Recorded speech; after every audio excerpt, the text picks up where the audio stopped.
Beautiful day. Checking the runner.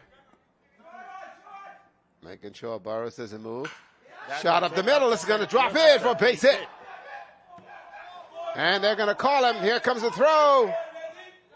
Not in time, and it gets away from the catcher. And he's making the He's turn going to try to go to third. He holds it. He got it. There you go. For the triple.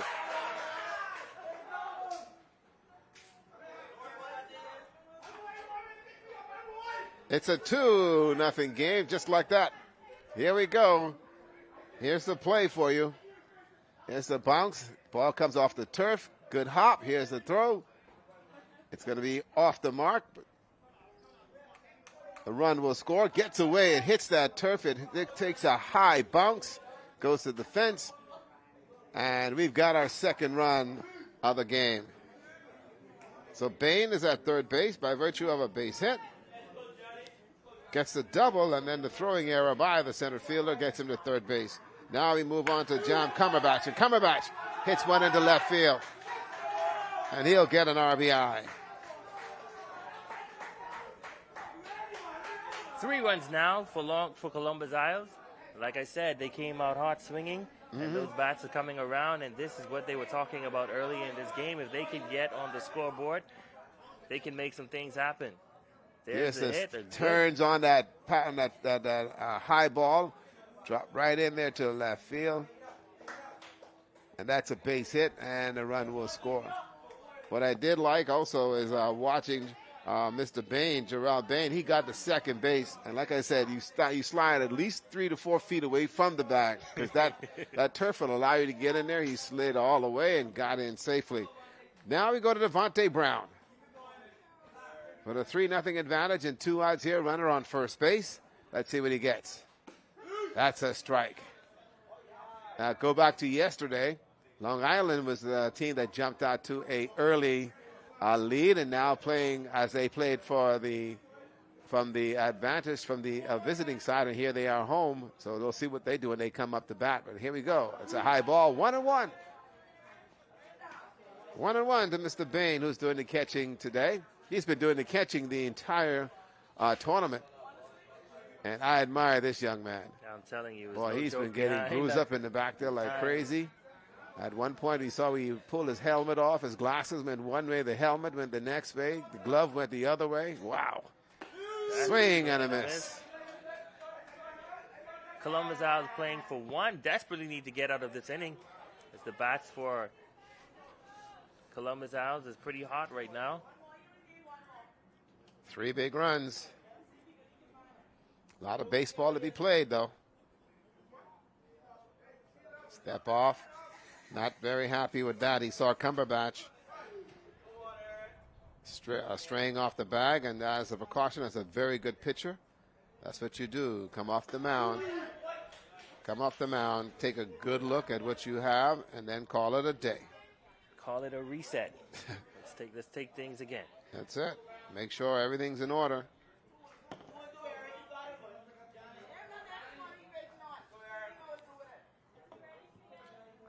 Devontae Brown at the plate for Columbus Isles. What does he do?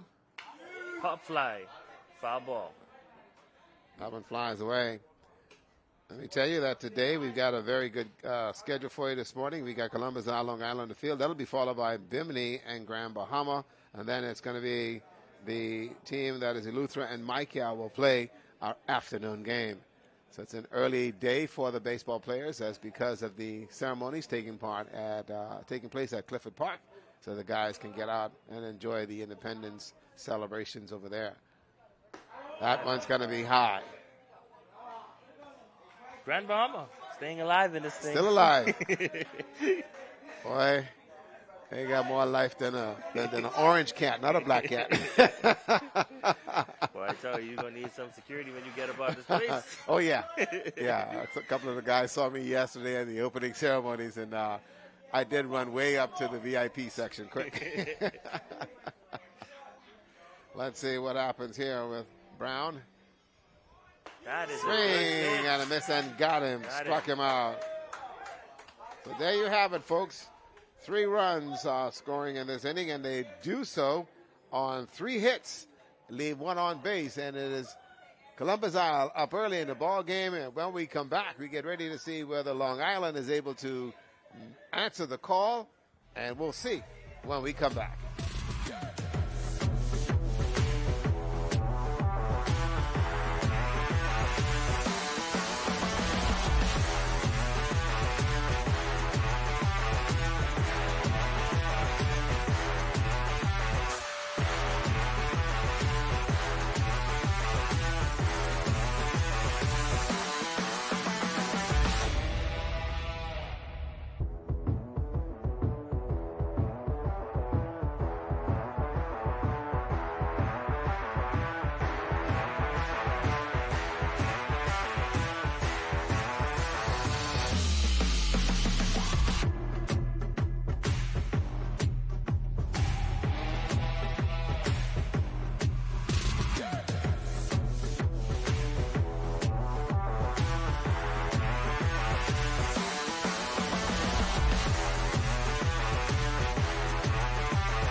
Welcome back, everybody, as we now move to the bottom of the first inning. Mutual score, very good one, 3-0 in favor of Columbus Isle here with some 3 hits in that ball game. And now we get ready to see whether Long Island can respond to that.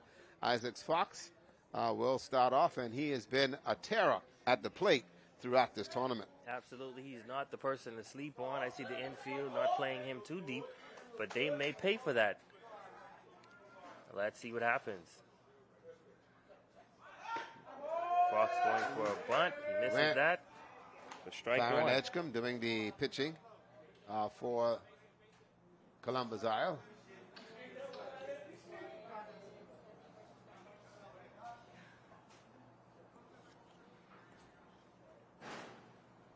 That one is sent high into the air on the right side. First base making a play on it, but that's a foul ball. 2 strikes on Fox early. Trying to push that to the right side. He likes that right side as well. He goes with the pitch. We can see what he can do here.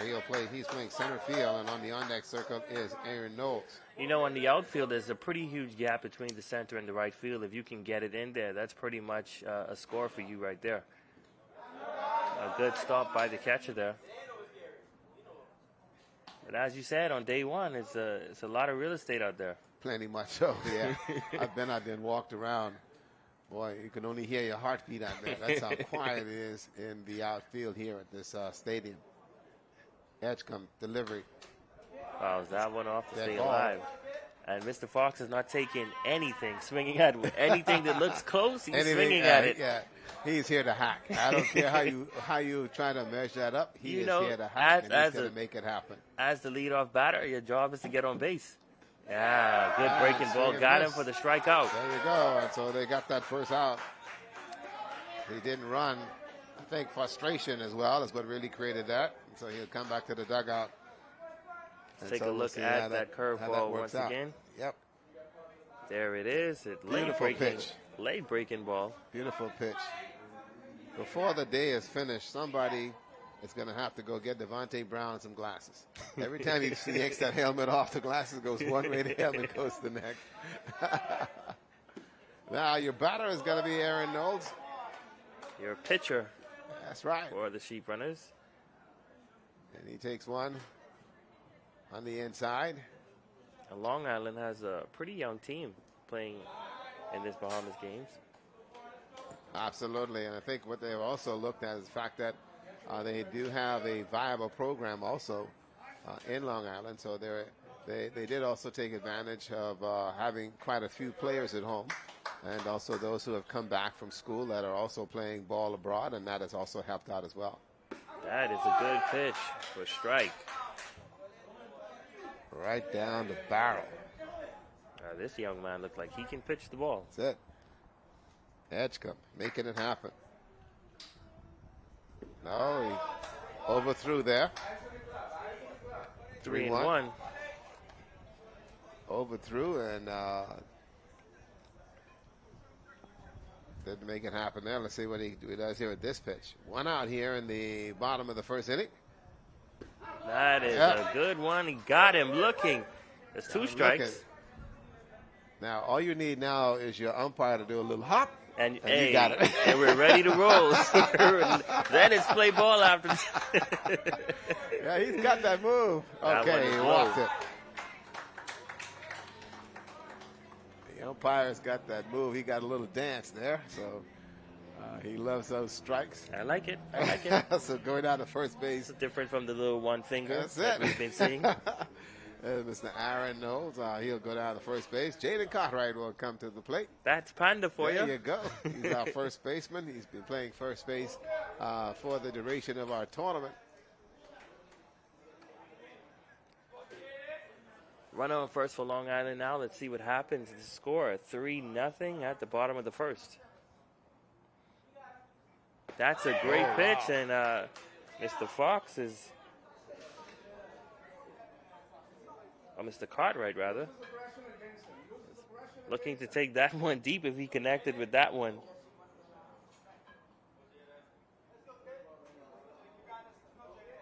Jaden throwing over to first base to see if he can get the tag. But he's safe. Wants him to stay honest.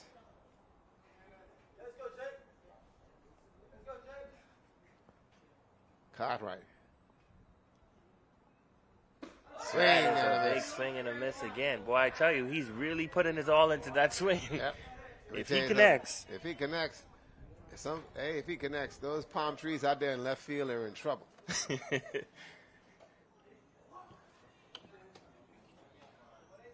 Looking over, Edgecombe checking the batter, goes back over, and they'll call him safe.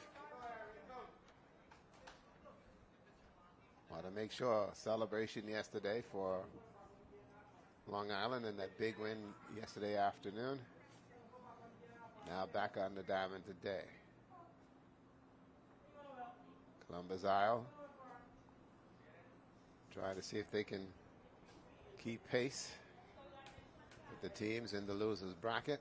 Again, undefeated, Andros and the New Providence. It's going to be outside. Stephon making sure he keeps his eyes on Mr. Aaron Knowles over at first base. They don't want him to advance. He's a threat to run. There you go. That one's off. Almost got him. If you got it on the line, you've gotten him there. Good move over there to first base as well for the young pitcher. Absolutely. When Mr. Knowles sees that he has Stephon's attention, you're watching him. There's the pitch. And a swing and a miss. You said Edgecombe has some stuff here, and he's been able to change and adjust the actual velocity of the ball. This one too. You see that one took a little something off it. We saw there absolutely where Cartwright was way ahead of the ball. Stephen Cartwright now steps in. He's playing shortstop today. That one is going to be right down the heart of the plate. Edgecombe now. Yep, they moved Pork Chop from first base to shortstop today. Good guy. I tell you. Still checking on first base. Runner goes. There he goes. Mr. Knowles, will he get him? Yep, he gets in safely. That's a good slide right there. Still going past the bag. There you go. Little issue there. Brown, Devontae unable to get that one out quick enough. But it gives the Chief Runners a runner in scoring position. So moving down to second base. Heads up play there is Aaron Knowles. Okay, here we go. Stephon in the batter's box. He's been a disciplined batter thus far. That's Right one up the back middle. of the pitcher. Mr. Knowles will round third, and the third base coach will holding. The runner called out on first for the third out to retire the side.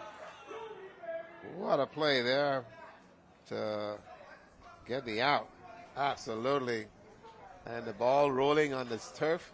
It just slowly and surely just rolled right into the glove. And here's the swing up the middle. Comes off the mound, takes a hop. It slows down somewhat. There's a runner going to third base. Nope. But the throw to first, yeah, right in time. And they get the 1-2-3 outing and a walk issue to Aaron. So they end up leaving one on base. No one scored. 2 strikeouts there for the young pitcher Farron Edgecombe for Columbus Isle. And we now go to the top of the second inning. And when we come back, it's going to be Ramiko Bethel, followed by Charlton Ferguson. And top of the line, we go now to Stephen McKenzie. We've got a 3-0 ball game. We're live here at the Andre Rogers National Baseball Stadium. Ricardo Lineborn and Rico Knowles. We'll be right back.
welcome back, everybody, as we continue now with our coverage of the baseball segment of the Bahamas games. We're live here at the Andre Rogers Baseball Stadium. Ricardo Lightbone, Ramiko Knowles, and we now move to the top of the second inning.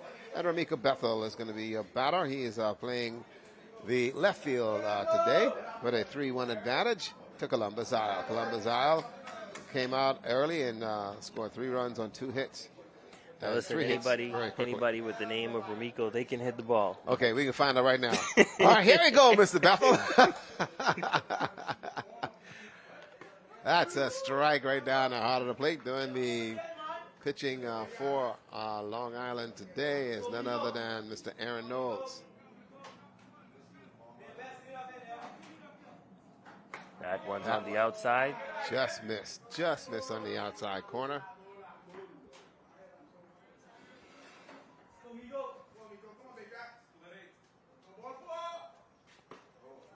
Swing and a miss. Boy, he took a little something off of that. He's just getting his practice in there, you know. There you go. Okay, that's it. Practice. Now he's ready. Now he's ready. Not a Ramiko Knowles. 3-0 our game. That and one he fouls fouled it off. I tell you, at least he touched it. I think that's important. All right. Come on, Ramiko. You got a fellow over here pulling for you big time, man. You got the name. There's a shot there of the pitcher. That was, oh my gosh, that's a good one on the outside there. Ramiko will head back to the dugout. That's 3 strikeouts now. I tell you, it's another K there for young Mr. Knowles, Aaron Knowles.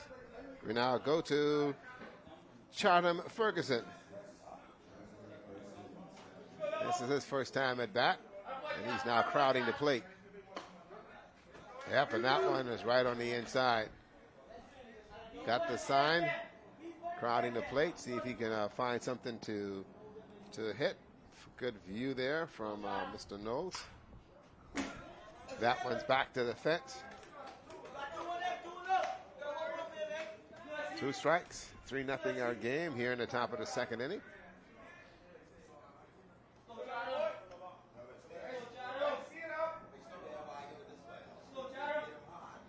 Here's the delivery. That one's down hit the to first the right base side, First and base yes, got it. We'll get him out. Got the out. And a ground out to first base for out number 2. Just like that. So Long Island playing that defense now. They've settled down a little bit. Still a 3-0 game. Put out by the first baseman.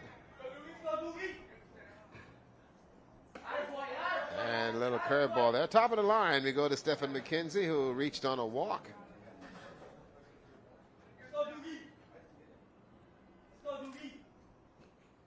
Good And that curveball fastball, boy. Was it a fast? That's it. He had a little something on that. He had a little something on that. Wow. Nickname Doogie?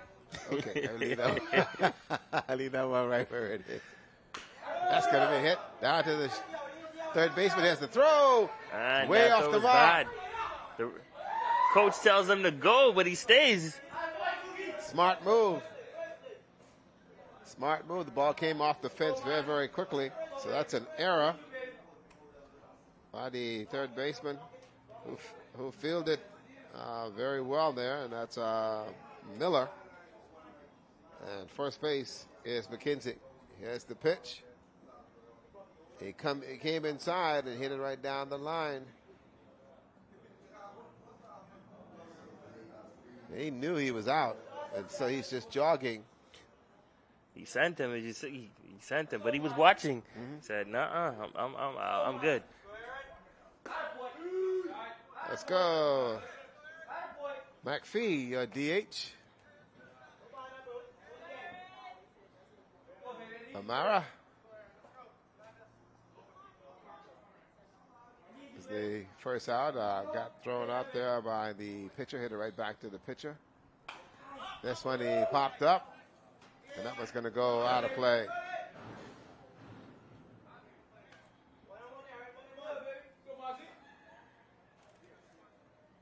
Absolutely fantastic.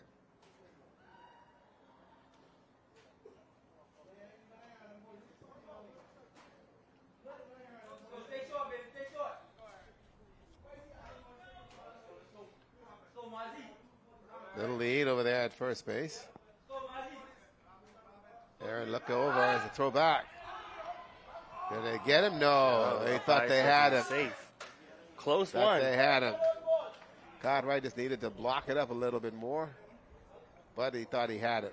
But he was going to steal. Yeah. He definitely was about to. He had too much of a lead, and a good look over there by Aaron Knowles, the pitcher for Long Island, to make sure that he doesn't get too far away from that first base line. In the box, McPhee. Right down the heart of the plate. Good strike right there.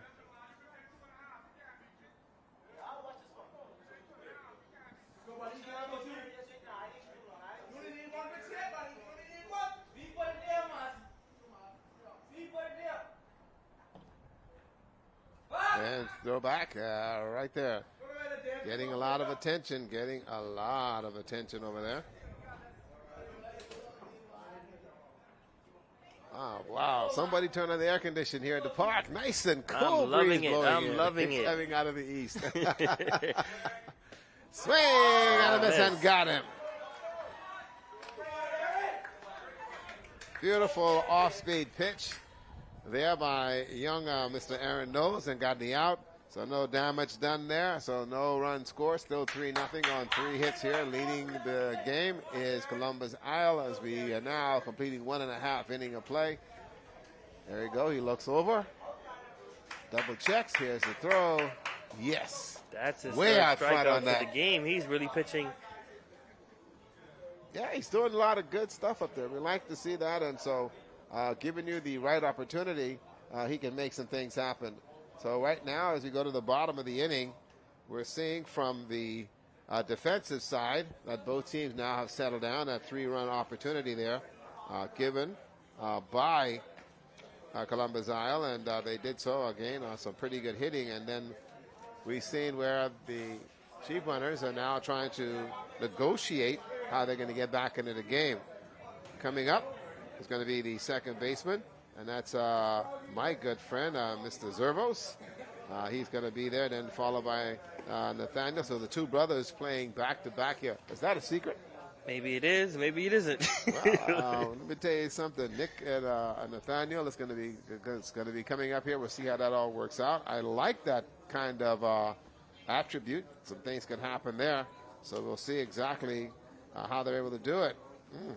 Nathaniel and Nicholas, the Zervos boys, they play all over the place. And so we'll see here whether they have got that swing down pat and see what happens there. Here now in the bottom of the second inning, Long Island. This is the time if you're going to get some runs on the board. This is the time you're going to have to do it. As we've been seeing all throughout this tournament, the game is won basically in the third and the fourth innings. And if you're not on the board by then, I guess fatigue sets in and time runs up on you and the game is called. And before you know it, you got the loss. But now we're going to see what happens as Nathaniel Zervo steps to the plate for Long Island Sheep Runners. And he's been pretty kind of consistent throughout this tournament so far. He's kind of, at this point, being there at least fourth or fifth game, he should have an idea of what he wants to do when he gets to the plate at this point. And as we've been seeing from... So he should be able to come make it happen. And also want to welcome you back here to the Andre Rogers Baseball Stadium. You'll go there later on, there last night. But here's the delivery.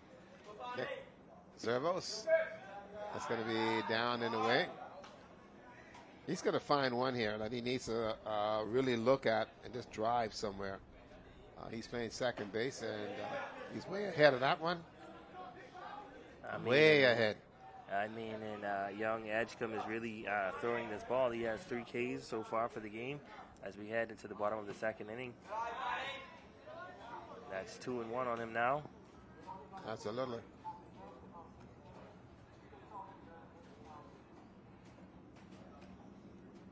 That's a hit Shot up into left center between field. the left and center. That's a good base hit he will get on. Nathaniel starting things off for Long Island the right way. That's a good base hit there by Nick. And see if this can spark the sheep runners. See if they can get something going here. He sits on this. Oh, that's a nice little hanging curveball. And he just stayed on it and just drove it right into the left center field. Couple bounces. There you go. He's also a threat to run. Yes, he is. Pretty close one there. Umpire calls him safe. Mr. Preston Cartwright to the plate now for Long Island sheep runners, looking to make some things happen. Well, I'm going to see what he can do here.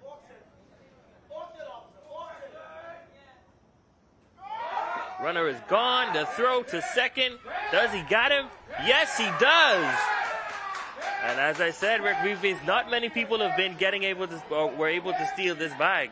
You know, the catches have been on point, and this is one. And Nathaniel is a pretty good base runner. We've been seeing him throughout this tournament, but this time they got him. Nothing happening there. Holy cow! What a throw there by the catcher for Long Island. For Columbus Isle. That's a good one. Absolutely fantastic.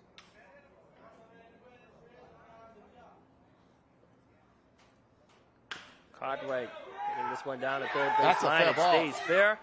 He got a base hit. So that's a fair ball down the line. Daniel would have been in a good position had he got on that second base bag. He could have been running on that play and then To make some things happen for Long Island. Nothing happening there.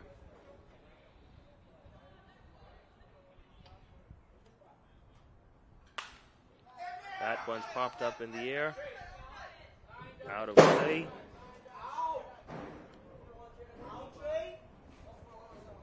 Wow, interesting enough.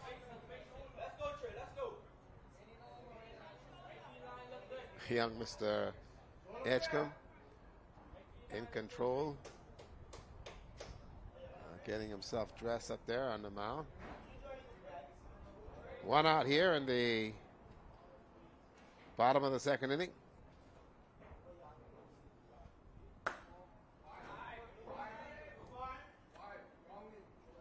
Got to find a pitch you can drive. The count now goes to 1-1.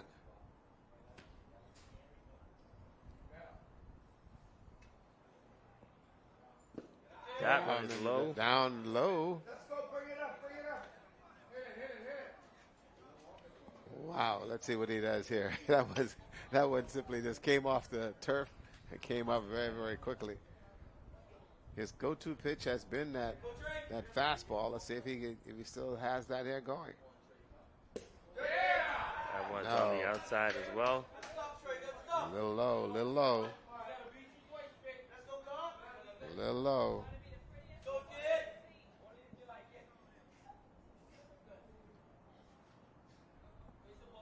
Wow. Trey Fowler, your left fielder today, he was the young man that made that diving catch out in the center field. Call it a major league catch. Yeah, that's a major league catch. Yep. Don't worry, the kid don't worry about chest hairs. He left them all on the carpet. Laid out for that one. 3-2, your count. Runner on first base.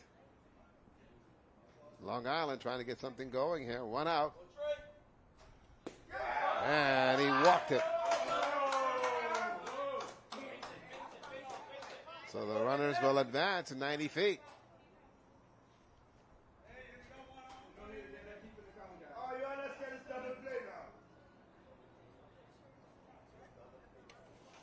Now he'll have a little quick powwow here on the mound. Basically just to go over the defensive set. So everybody knows exactly what they're going to do. The officials will come over and let them know that's one visit. All right.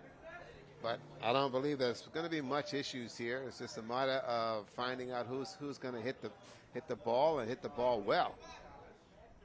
Okay. Is Nervous? Nicholas Zorvos, the brother of Nathaniel, now stepping to the plate. Let's see what he does with runners on first and second. That one is high. With one out, this is the time for Long Island to really get some numbers on the scoreboard.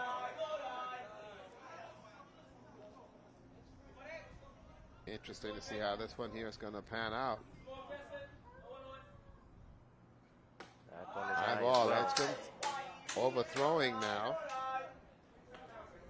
I know he feels the pressure. Well, this is when the pressure is on you when those runners are on base, and you really got to make something happen for your team. It's all on you at this point. That's it. It's on that right arm. This is where that arm starts to get a little bit heavy. Took some steam off that one to put it across the plate for a strike. Heads up play there in order for that to happen. Smart kid.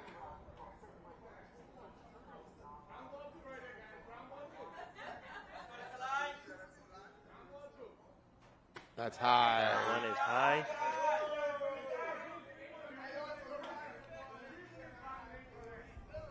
One out here in the bottom of the second inning. We've got a 3-0 ball game. Right now for Columbus Isle, for Ron Edgecombe, having some control issues. And he walked him. Bases now loaded. And that's going to call a visit to the mound. And what we've seen is that's his third walk of the game. I don't know if it warrants him being pulled out at this point, but you know the game is still early in the game. And see, and that's the whole idea there. And you want to make sure that he's able to do what he needs to in order for him to settle in and make a difference. So kind of crazy here. They had a visit together, and so now they're going to figure out what they want to do. Bases loaded here. You're leading 3-0, so you now to look at, okay, your pitcher has given you a couple good throws, and so what are you calling for? You keep calling for that fastball. That's not working. So the little swerver that he's been throwing in terms of a curveball has been in there. So we'll see how that works out.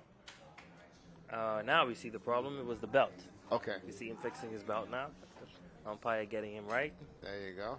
Hey, it was a little loose. Yeah, his pants loose, man. That's why I couldn't throw it. Yeah, you know, man, tighten up the pants. Now we're going to see some. Tighten that pants up, man. There you go. Now he's ready. There you go, ready to go. Now, Jeter Miller, who is playing third base today. Bases loaded. That's a good pitch. There you go. It had to be the pants. Yeah, that's it. That's what it was. Pants keep getting in the way there. Bases loaded. One out. Bottom of the second. That's a good pitch. Got him Swing swinging at it. on that one. That's 2 strikes on Miller. The bases loaded. Columbus Isles playing for 2.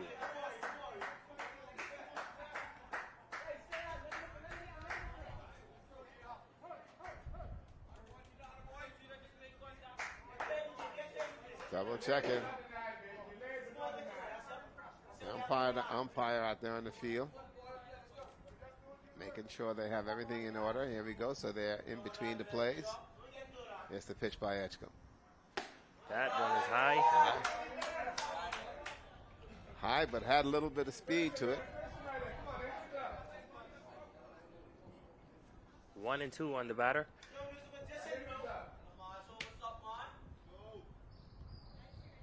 Good pitch. Yeah.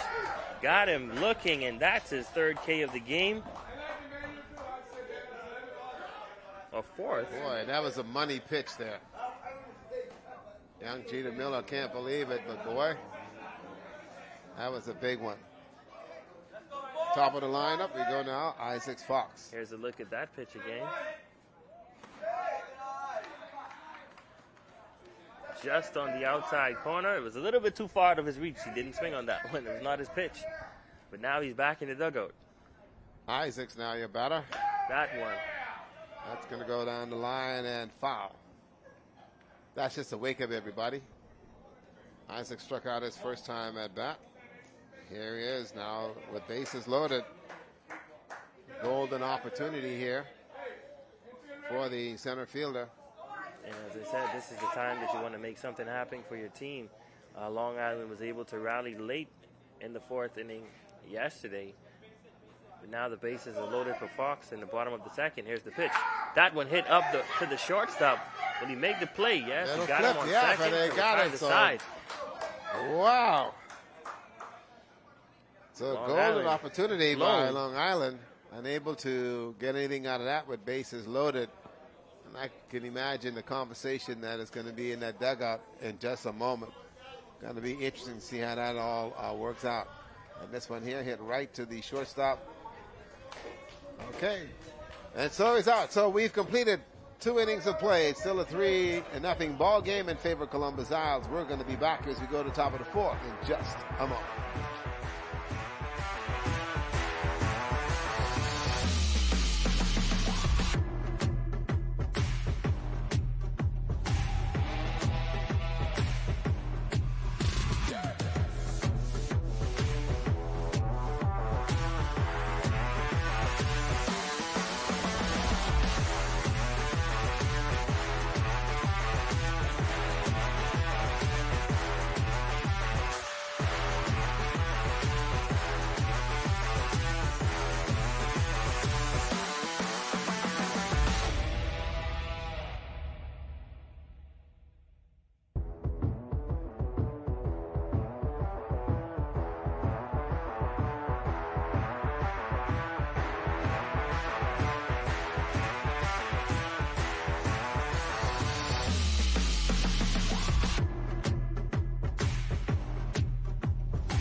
Welcome back, everybody, as we now move to the top of the third inning here between Columbus Isle and Long Island. Columbus Isle leading at 3-0 here, and your batter going into the box is Perez Burrows.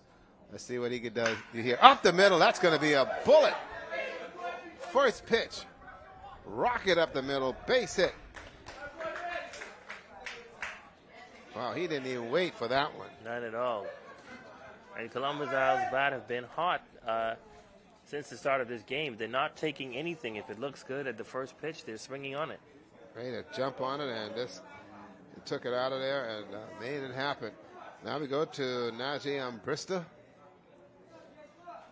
Fly to center field, his first time up. Let's see what he can do here. Runner goes, and the ball is loose. Stolen base. There you go. And almost an accident at second base. And Fowler is laughing. Little chat like, see me coming. Yeah, man. You couldn't get me. You couldn't get me. You couldn't get me, man. Oh, God. Here we go, folks. We're in the top of the third. That one hit up the middle. And the three got the catch to keep the runner on second base. 1 out. That's his second fly ball to center field, which means he's seeing the ball pretty good. But again, getting the ball out there in the center field. Getting the ball out to center field, that's another scenario. Wow. So runner on first base, and that's Perez Burrows. This now brings up Janelle Bain. And Bain had a base hit. Hits it to the left side. Good stop by the shortstop. Can he make the play? Runner Not in safe, time. but it's a great stop. He loves that side. Great stop there. He just loves that side, and that's going to be a base hit for him. But stuck on second base again is Burrows. Now you go to the man who has made some things happen, Mr. Cumberbatch, who had a base hit out there to left field. And the RBI to boot in the first inning. Let's see what he does here with 2 runners on base. Time call. Cumberbatch called time and stepped out. 1 out here in the top of the third. Runner going Off again. the bat, That one off the bat. look, The throw to second. Got the one, runner. and throw to first. Getting a double play. Beautiful play by Long Island to retire the side. A double play. Great Holy cow. defensive stops there. Will you believe that? Can you believe Wow. that? Wow. A little check swing off the bat. He didn't want to hit it. Got jammed. Here's a throw to second. Gonna get the force, and there you go. And the stretch by Stretch at first base. Pop chop. Pop chop. There you go. A good stop by the pitcher, Aaron Knowles, getting it over to Absolutely. second for them to make the play and retire the side for the double. Wow, what a interesting game in terms of what we're seeing here, and you can tell from what's happening over there in the Long Island dugout. These guys are pretty happy because they came away just now with a very good defensive stance to keep themselves all sorted out, and that says much about what we've seen. We've seen where Columbus Al tacked on some 3 runs in the first, and they did so on those 3 hits. They had 2 hits a minute ago. And so some things are looking well. 1 hit, and that was a game by Perez, who got that one up the middle. But some things will happen. But for the other side, Long Island needs to now look at how they're going to see if they can get the bats going. You have Aaron Knowles, who's going to be coming up. He also had a walk. But there in the middle, Cartwright strikes out, both Jaden and Stefan. And then also trying to get the Zervos brothers into the mix of things. We'll see how it works out. But so far, it's been a pretty good game for Ron Edgecombe, who's doing the pitching here for the Explorers. And they've done a very, very good job so far in terms of being able to hold Long Island at bay. It's only a matter of time now. This is the crucial part of the game where we look at what happens in regards to the defense and offense. Let's go back to that double play so that you get an idea of how well it was executed. Here's a little jam off the fist. The throw to the second base side. There's the force the out. And then the throw to first, and they get the double play. There you go. I know he went back into the dugout with his head held low because he wasn't going to swing on that one. That was a check tried swing. to pull back and couldn't do anything with it. So he just got it right on the end by his hands, and it just came off the ball. And see how quickly the ball comes off this turf. It just Pretty quickly. Pretty quickly. It just kept jumping. In order for them to get the double play, that had to be moving on the infield, and so that Aaron Knowles was able to get the fielding catch and then throw it over to second, and they got the double. Got the double play, boy. Totally. That was a play that hurt Columbus Owls. They needed or should have gotten something to happen on that play to make the score a little bit higher for them. Now we go to Aaron Knowles, who's your batter. We're now at the bottom of the third. It's still a 3-0 advantage. Edgecombe doing the pitching. Aaron takes a ball, pops up into the air. Ball coming back to the stand. Oh, just missed it. Good effort there by the catcher. That one popped up into the air. That is Adam Cumberbatch getting the helmet off to go and get that one. Yep. Unable to make the play. He's supposed to take off the glasses. Normally, when he takes that helmet off, his glasses comes off with it. And go one way. But other than that, he's doing pretty good. High fastball, nothing there. Well, I tell you, he lucked out on that one. You know this is an umpire who likes him kind of high. He likes that high strike. Boy, let's see what he does here. Edgecombe has been doing pretty good. 4 Ks for the games thus far. Took something off of that and got him. Struck him out. Just got his 5th. Use a little swerve there. And I tell you, he gave the umpire a little look there. And he goes back to the dugout. And here's that pitch. You can tell me, there's that split finger. Yeah, it just dived on him. Nothing he could do with that at all. Jaden Cartwright. Shot down the left side. Foul ball. You know, he's one of those guys that's been turning on that ball every time. You bring him on the inside, you bring it down the middle, he turns on that, get it hard down the left side of the field. Tell you what, the Panda's only waiting. He's got on the back of his jersey, Panda. He's only waiting to see if he can buck up to one. It's only a matter of time, I think he says. You see if he can reach out and touch something here. Edgecombe working very well from the mound today. Got into trouble. That is a beautiful pitch. There you go. Beautiful curveball. He's been mixing it up. And he's been hard to read. Hard to read at the plate. And he's been mixing it up and giving a little of everything. That one over to the third baseman. And the throw. That's trouble. Oh my goodness. He was able to hold on to it. Great stuff. Boy, let me tell you. Great stuff there by Juno Bain. Bain, he was able to pick that up. I wasn't expecting it. Oh, boy, he picked it up. He jumped. I was not expecting it. And watch this now. Okay, goes over there. Here's the run. There it is. Watch the throw. A little pat. A little cute throw. Barely got onto that one. Yeah, he got up on it. He knew the balls could come up, and so he came up on it. The guy we end up going to the batter. This is Stephen Cartwright.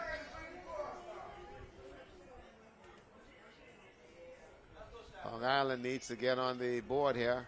That one's going to be away. They're well overdue. Bats have been very, very silent. Very, very silent. Hit one to the shortstop. First time at bat. It's his second appearance here in the ball game.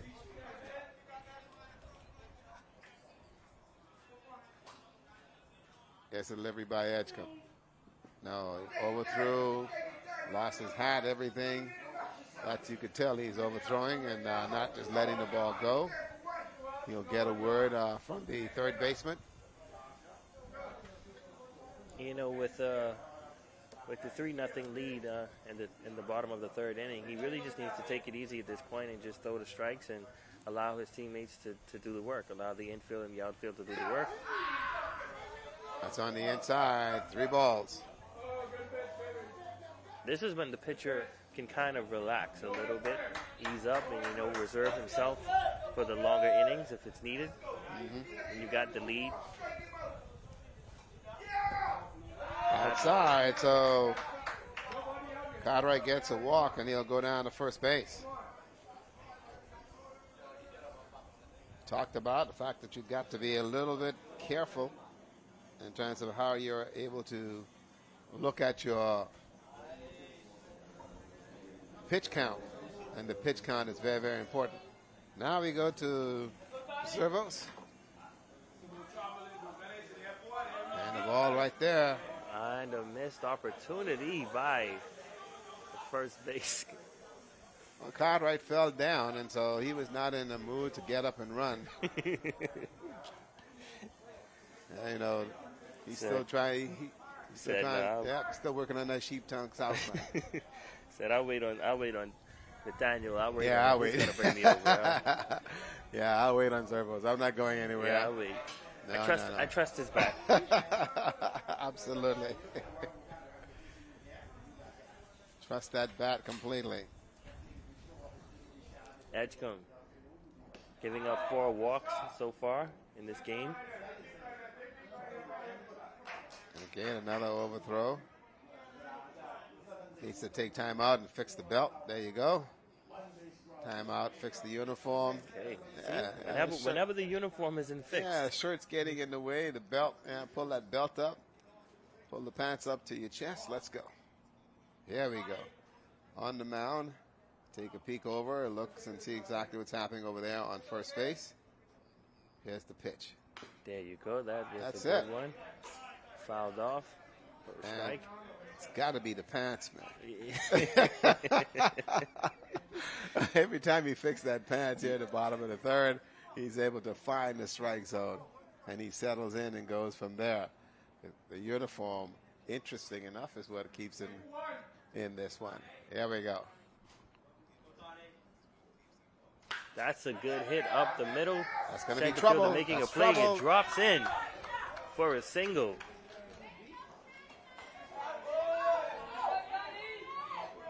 Yeah, that one dropped in. Servos making it happen there. Trey now comes in.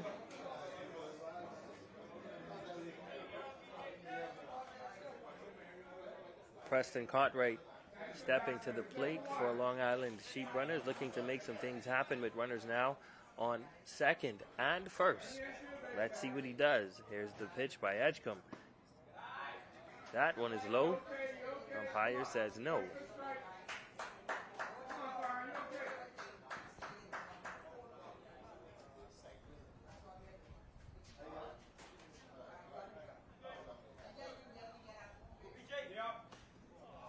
That one is high. Both runners going. Everyone's going to advance. So the wild pitch, everybody moves up a base, 90 feet. Here's a scenario for you. You've got 2 outs, runners now in scoring position, and you really need something here to happen to make it a tight game. Could go anywhere. Edgecombe now with runners on second and third, and 2 outs. Here we go. Young Mr. Edgecombe on the mound. He will work now from the windup. That one is there as well. If that ball gets by. But this is what we've been seeing throughout this tournament. When you get to that third inning, this is when those pitchers begin to struggle a little bit and where the game is decided. And this is where we've seen most of the pitchers pulled between that third and fourth inning. That's those arms. That also comes for, being in game shape and being in tournament shape. Absolutely. The tournament having to throw as many pitches creates an issue. You see he's trying to take something off of it, but still unable to get it. That's his 5th walk of the game. So now here we go. Bases are loaded. Bases are loaded again. Again for Long Island. Again, and now a quick visit here by the manager. I think they're going to pull him at this one. Well, what we're seeing in the tournament is that once we get to the third inning is when the rotation comes in terms of the pitchers, in terms of coming out. We've only seen one pitcher take the whole road, and that was we watched in our Eleuthera game earlier in the week. But why? Right now, this is a crucial time. What do you say? Long Island has to capitalize at this moment with 2 outs. Going to be interesting here. Kenneth Adley, who is the head coach, went out there and spoke to young Mr. Edgecombe, who got himself all sorted out now. Here we go. But they're leaving him in, showing that they believe in him, and they have confidence that he's able to get them out. So they're only playing for 1 at this point. That one on the outside. It's going to be a ball. Fake punt there. Let's see what happens here. From the windup. Inside, that's another ball. 2 balls. And Trey Fowler is making sure he hides the strike zone, making it difficult for him to throw. And if he walks here, And there's a walk. I got a funny feeling we'll see Adley back out there. Yep, some action now going on in the bullpen. That one on the outside. Called a strike. Yeah, there you go. 2 balls, 1 strike. Bases are jammed. Outside, that's a ball. 3-1. Ken Adley send his relief pitcher out there to get him loose. Should have got him loose earlier, but here we go now. That's a strike. 3-2. Strike. He took a little something off of that and just grooved it in there for the strike. 3-2 your count here. Bases loaded, bottom of the third. Hoping to walk there. Swing out of this, and he got him. Young Edgecombe hanging in there to get his team out of the inning in the bottom of the 4th. And Long Island, another missed opportunity to get some points on the board. And at this point, I don't know. I don't think they're going to be able to rally like they did in the 4th. But we'll see what happens. Boy, we told you we were in for a good game. That one was well outside.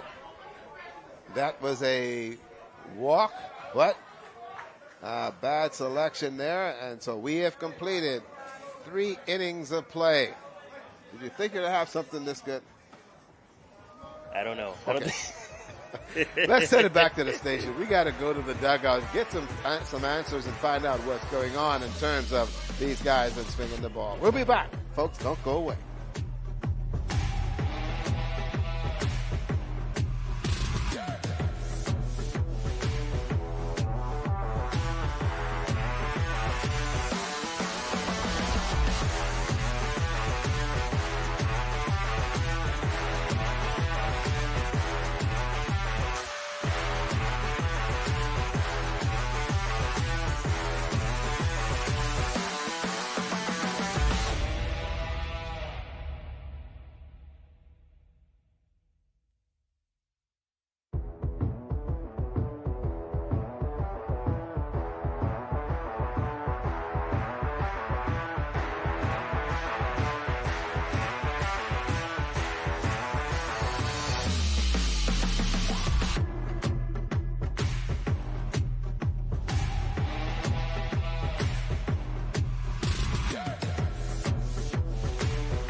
to the top of the fourth inning. It is a 3-0 game. Columbus Isles leading Long Island. Columbus Isles scoring those 3 big runs in the first inning. And your batter right now is Devontae Brown, who is in the box. And Brown struck out. Now his second appearance here. He's our catcher. Looking for something to hit here. See what he gets. He gets a ball.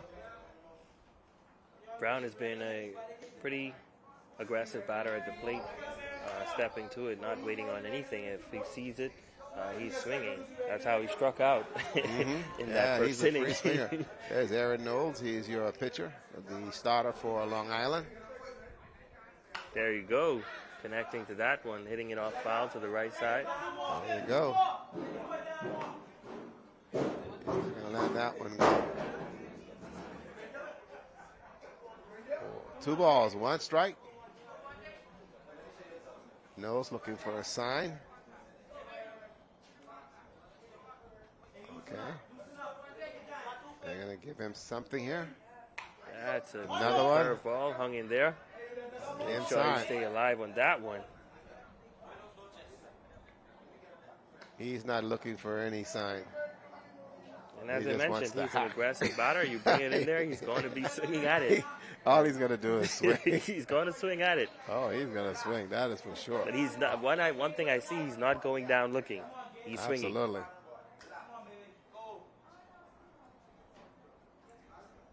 Yes, the set. Time call. Time. He's going to call time. Brown calls time, and he wants to step out. And then also the umpire, a little communications issue. They have changed catchers as far as Long Island is concerned. Long Island, 2 occasions had bases loaded, but still not able to capitalize on that in the first and the third inning. The score is still 3-0 in favor of Columbus Isle. Yep, Jeter Miller now doing the catching for Long Island. That's going to be hit down the line. Says fair ball. Fair ball. Runner safe on first. Devontae gets on first base. Home plate umpire says the ball is fair. Umpire said the ball is fair. You can see that again on the replay. But remember now, the ball does not have to land in fair. It has to cross the plate in fair. There it is. There's the umpire calling and says it's a fair ball. And he had a pretty good look at it, so he was able to tell whether or not it's a fair ball. The ball has to cross the bag in fair. And I think that's one of the key points there. And that's the argument right now that they're going to have here at home plate as the manager for Long Island comes out and has a word here with the umpire.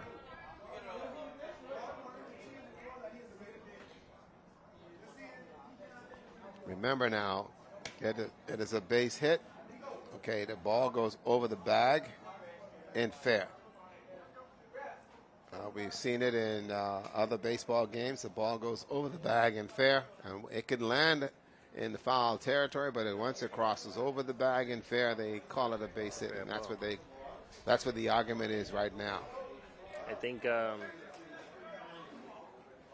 Long Island's third base coach is saying that he had to look at it as well, and from his vantage point, it was not fair. Well, the umpire calls the game. He called ball, strikes, and outs. Absolutely. We call it as we see it on air. We gave you the play. You make the call at home. 3-0 here as we now are in the top of the fourth inning. And the batter for you now is Mr. Ferguson. Foul ball. That one is fouled away. Ferguson, first time up at bat. Got thrown out. See if he can find something here he can put somewhere. What a break there for Columbus Isle. Well, actually, this is This is Ramiko at the plate. Ramiko. There you go. I'm sorry. I've seen him before. I'm sorry. I got to make sure we get this right. Ramiko's at the plate. I think I'm a little ahead of myself. It's fine. I want to make sure that name is called. He gets his Yes, sir. Ramiko Bethel. Struck out during his last time at bat, but That's nonetheless. Right. That's right. That's right. I want to make sure we get this one right, ladies and gentlemen. There you go. On first base, Brown, a threat to run. That one on In the the dirt. outside. He's got a good eye so far. You know, they look. One ball, 1 and 2. He's got to protect the plate. There you go. Yes, the look and nose for the pitch. There's the Runner goes. Ball high. What a classic slide. I'll tell you one thing. Once they throw that high, they're going to steal on you every time. Absolutely. Oh, that's Gina Miller who is behind the plate. He swapped out and going to third base. For Long Island was the catcher. So they swapped out and made sure they got there. And nothing there. That's a ball.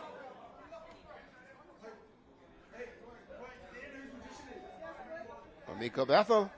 Still at the plate. Still at the Staying plate. alive. Ain't dead yet. Still getting that name call, too. Still getting that name call. Outside, 3-2, the count, and he gets a walk.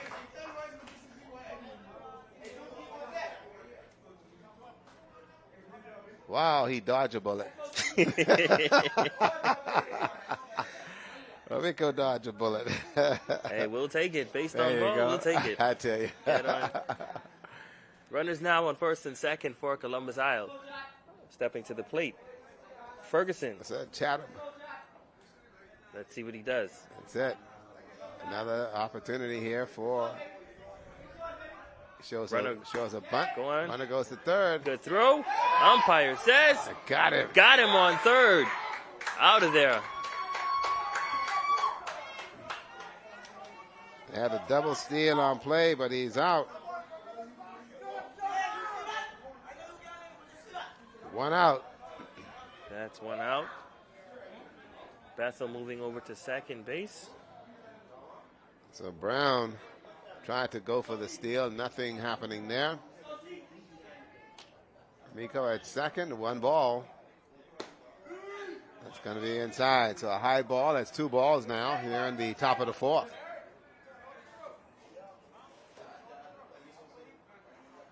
Game moving along very quickly. 1 out. Good. Ball gets loose. Comes back to the fence. There you go. Bethel now in scoring position for Columbus Isle. Up a loose ball. I tell you. Miko may get a chance to score here with 1 out on the pass ball, or if you get something here from Chatham.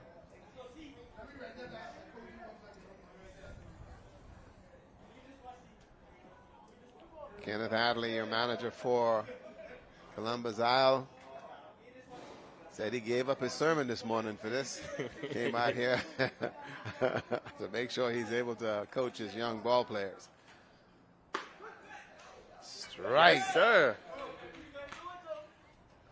Beautiful pitch. Got him on the inside looking. Beautiful pitch there by young Mr. Knowles, Aaron. See if he could find a money pitch here. Chatham Ferguson. High ball.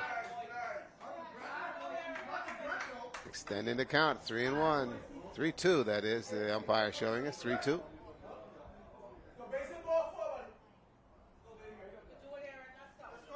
3-2, the umpire saying, and so we'll see. This is a money pitch here with one out.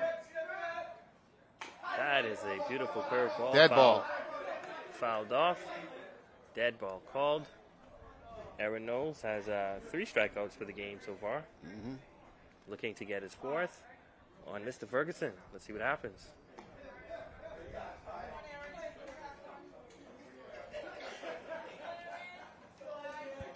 I was sitting there thinking a minute ago and looking at these ball players and thinking about Kenneth Adley, who actually played in the first Bahamas games.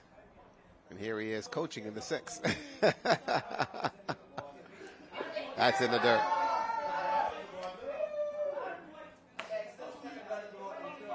So a walk. And we're still waiting for Amico to score. Top of the lineup. Stephen McKenzie. Runner on first base. Second base is open. One out here in the bottom of the top of the 4th. Threat to run. Ball goes and gets away. His way. Well, there you go. Now you have it. Yep, and going all the way to third base. Rico scores for Columbus Isle. And Ferguson gets over to third. All the way to third base. On a wild pitch. Make it now a 4-0 game.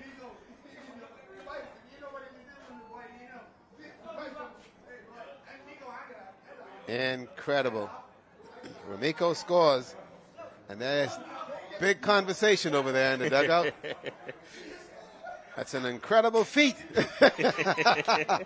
for Ramiko. I think they're having a conversation as though it took you long, but it's expected. It took long enough. Well, you're in the scorebook, buddy.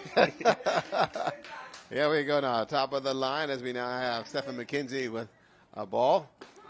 And that's a strike. That is a good pitch right there. There you go, McKenzie. 1-1.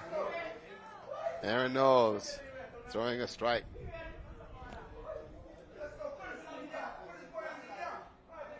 Here's the pitch. Fouled away, goes back to the screen. 1 ball, 2 strikes. Top of the 4th. 4-0 in favor of Columbus Isle.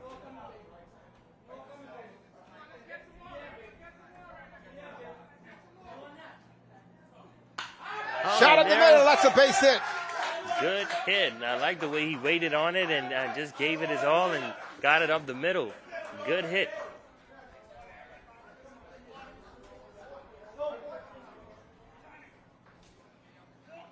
Two runs scored in this inning alone. 5-0 now in favor of Columbus Isle over Long Island. Young Aaron Knowles looking over there to the dugout, talking to his manager. Amaj McPhee now at the plate for Columbus Isle. Good hit up the middle. Shortstop can't get it. The runner will go to third. Good backup by Aaron Knowles there. It could have been catastrophic had that ball get past. Nonetheless, runner advances to second base. Beautiful, big, good, beautiful. A little bit of hitting there. Waiting on that curveball, and then they stayed on it up the middle.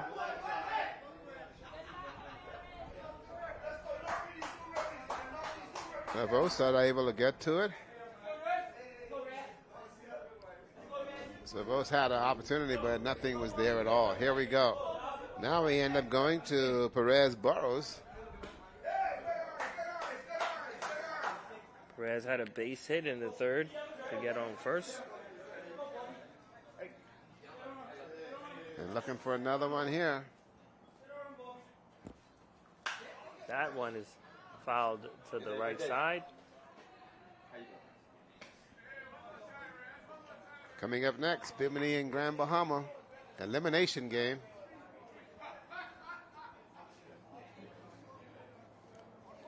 Perez has been pretty consistent now, 2 for 2 at the plate. Absolutely. And And this guy is swinging. He's not checking at all. He's swinging. He is not checking at all. He stopped offense in Salvador and brought the lumber. He stopped offense in Sal and has the lumber. He is chopping away. That was high. It's going to be high. Runner goes home. Will he get it? Got him at home plate.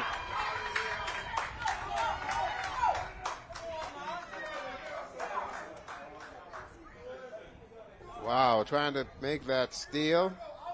Was McKenzie, but nothing happening there. He's going to be out, so that's the second out here. There he goes. They definitely got him. Yep. That's what calls for that strategic sliding that we've seen yesterday, but catcher blocked up the plate. He was unable to get it. It's a foul ball. This is the right side. And he was not able to make the catch out there for Columbus Isle in right field. That's right. That's Servos. Goes out there, nothing happening. Wow. Now, what's kind of interesting is you turn around now, and you have Perez, who's 2 for 2, and you send a runner, and he's been one of your top hitters here today. Yeah. And running yourself out of an inning. We'll see here. Wow, there's a pass ball. He's going to get the score on that. Make it now 6-0 on a wild pitch. On a wild pitch as McPhee will also score. But Perez is still alive. 3-2 is your count here, and the top of the fourth inning, 6-0 in favor of Columbus Isles over Long Island.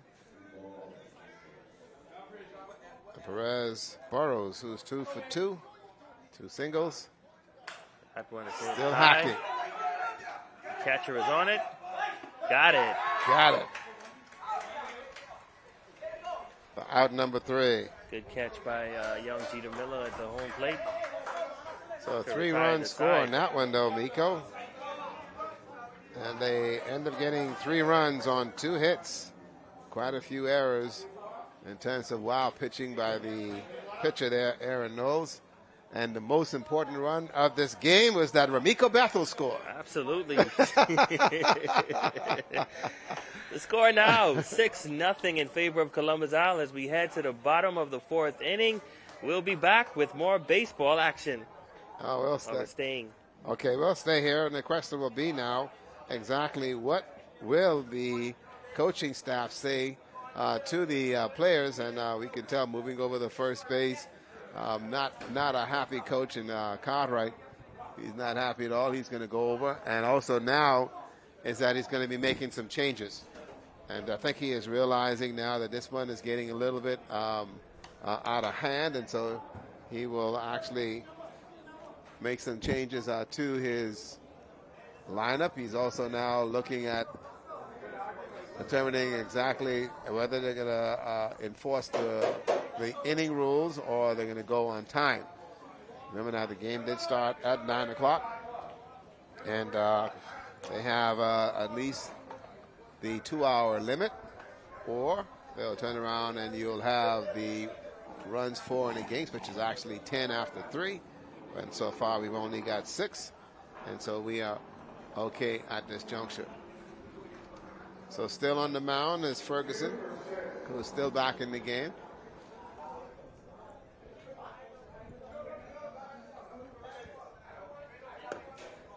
And so we'll see what happens here.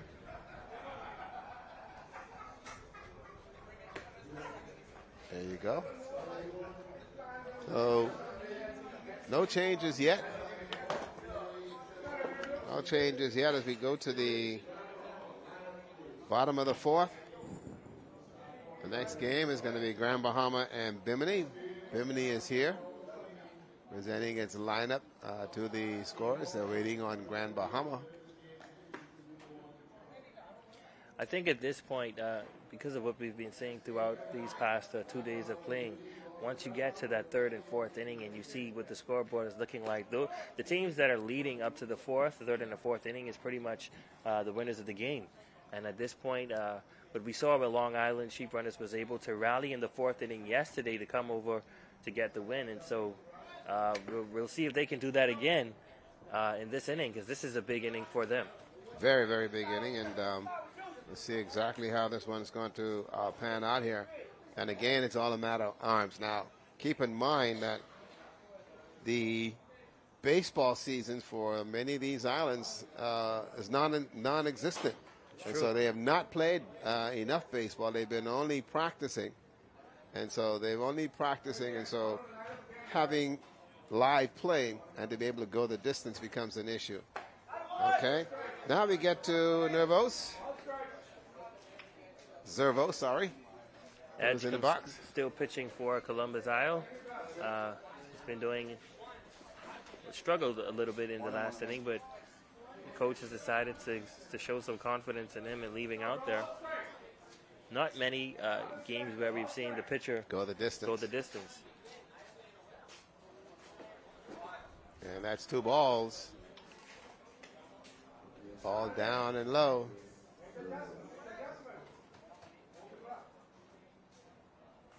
Ferguson gets the sign, looks inside. That is a good pitch. And got the strike there. 2 balls, 1 strike, 6-0. Columbus Isle here in the bottom of the 4th inning. That's going to be a hit. Rip to the left side. Foul. Wow. Boy, he had a good run at that one. Had a good look at it. Count now goes to 2-2. That one up to the left side to the third baseman, making the call. And gets it for the first out. 1 out here in the bottom of the inning. And that's a real big out there. Now we end up going to Jeter Miller.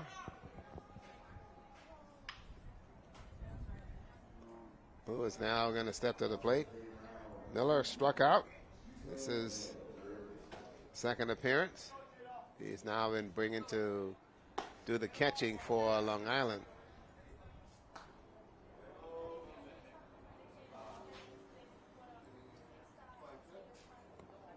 Here's the delivery. There you go. That's a strike. At this point, right now, let me tell you, Ferguson is just saying, okay, I'm just going to groove it in there. If they hit it, they hit it. Let's just get out of this inning. Nothing fancy, nothing special. Just throw it in there. You see there, he tried to go to that curveball. 2 balls, 1 strike. Bottom of the 4th. There you go. He may have found his groove in the 4th. That's it. I think he's smart pitching here. Nothing fancy. Just put it over there, and if you want to hack it, hack it. If not, I get the call on the corner. Good pitch, hit over the third base. He's unable to get it. Ball. He's going to go for 2 on that one. The throw by the left fielder. And again, it was a close one at second base. You see these players, they're sliding out. I don't think they're used to the speed. No. That's incredible. That's incredible. Jeter almost slid all the way out into left field, left center field. I was passed by the bag. Boy, almost did all of that. But he got in there. Well, here's the play for you. Watch the throw, and he is safe over there. That'll take us to the top of the lineup for Long Island, and at the plate now is Isaac Fox.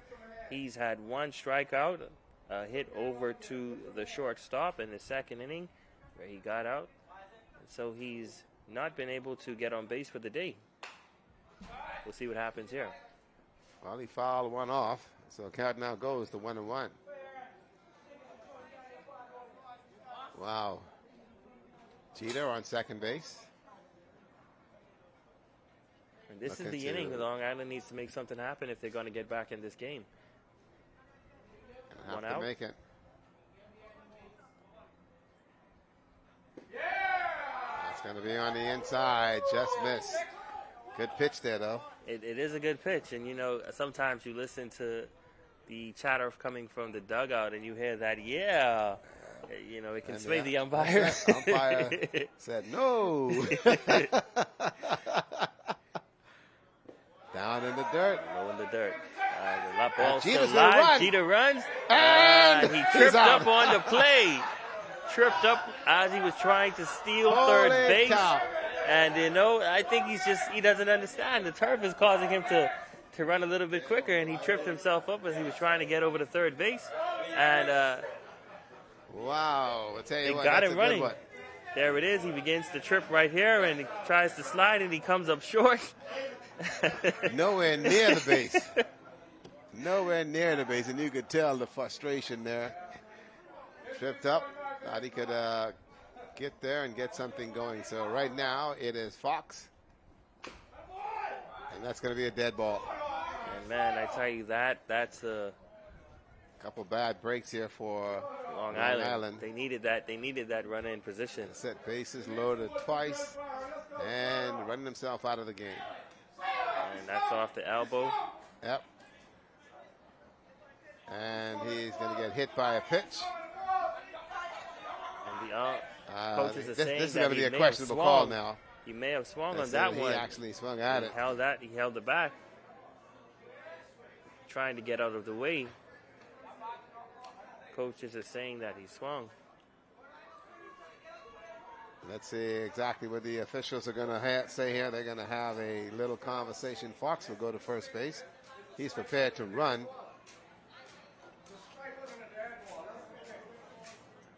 And they're going to give him the base. Okay, so he will get hit by a pitch. And now Aaron knows Yep. That's it. One ran inside. And so the conversation between the field umpire and the home plate umpire, they concur that he was hit by a pitch.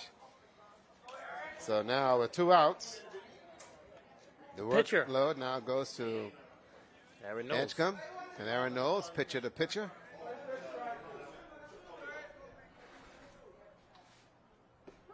That's a strike. There you go. This guy Edgecombe is smart. Has been able to find his groove in this 4th inning, just consistently throwing strikes. Yeah, he's smart. Save the arm, just groove the plate. They've got a pitcher who is warmed up and waiting just in case. But I think in his mind, Edgecombe is saying, listen, this is my game to win or lose. And so he's just going to sit there and just be able to groove that ball in there. Absolutely. And let the defense do their thing.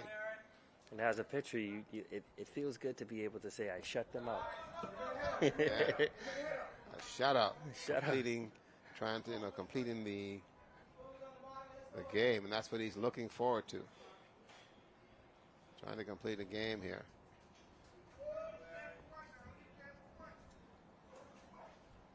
Columbus Isle playing for 1 to get out of this inning. And that's going to be down.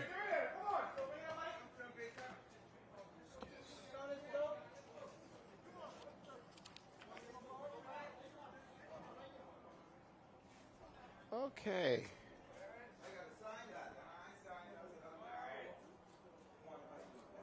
You'll look over. Fox is running. Hit and run is on.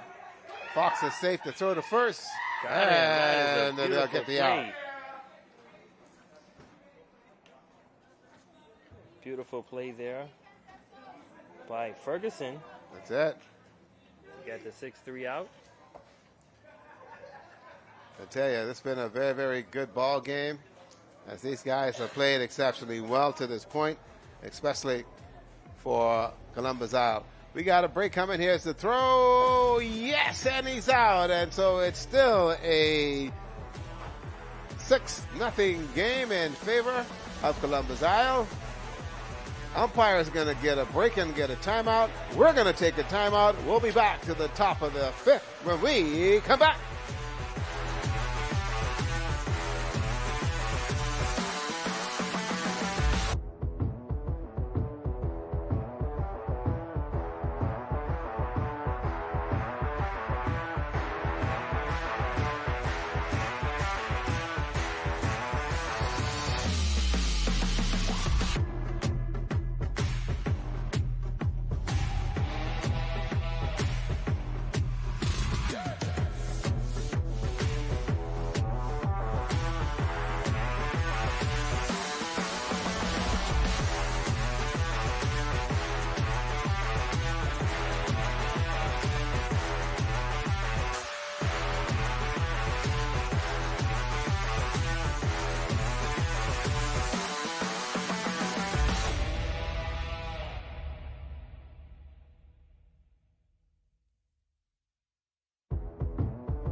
to the top of the 5th inning. It's a 6-0 game. Columbus Isle leading Long Island, and your batter is Najee Ambrista, who has flied to center field on 2 occasions.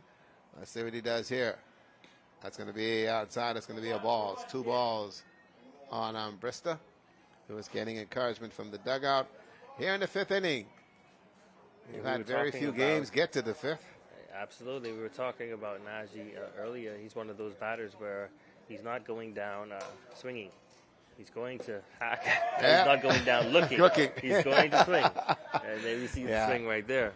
Yeah, he's going to be, he's going to swing the bat. I don't care how you look at it. He's going to swing that bat, and that's what he's doing. Here he is with a count. There you go. And that over shot to shortstop. in the gap. Unable go to get in. it. And that will be his first time on base for the day. And first hit for him for the day. That little curveball, he sat on that and waited. And got it right over the shortstop head and out there in to left field for a single.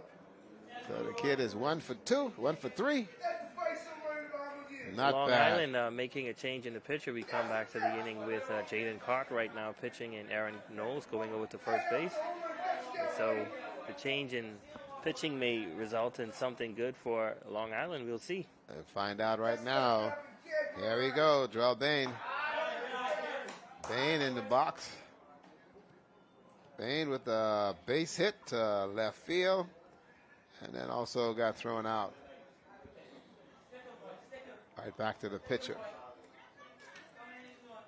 Runner goes. Runner goes. There's Ambrista. And like I said, the catcher has been unable to get those throws. Oh, I think right now Jeter Miller, who's behind the plate, he's only 122 pounds, and the equipment he's got is 100 pounds, so kind of hard. He's used to playing third base. Was on the outside. That's a strike. That's a strike. Umpire calls that one strike. Okay. Yeah. Didn't give us a hook, but he gave us a finger. We're back to the finger. Back to the finger. Down in the dirt. 3-2 is your count. 3 balls, 2 strikes. Runner on second base. That one on the outside. He swings defensive at it, hitting. to third base to the shortstop, and they'll have no play. That's going to be counted as a base hit.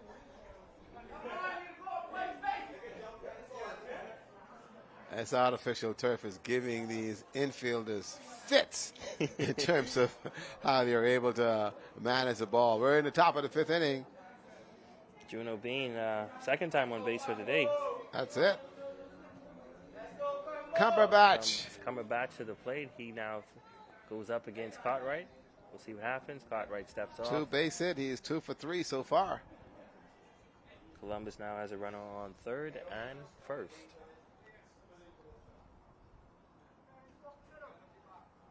Jackson looks over. They step off the mound.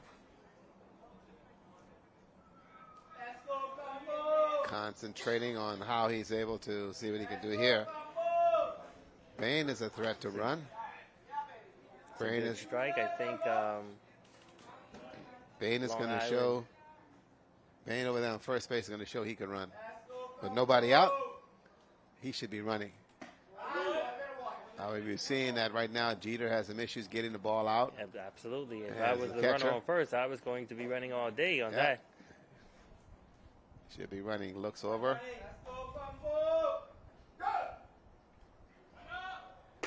Swing and a miss.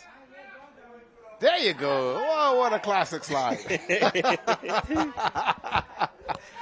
Coach telling him to stay up, but he's like, no, I'm getting dirty. Yep. And he's getting some applaud from his teammates, man. They say he looked good on this slide.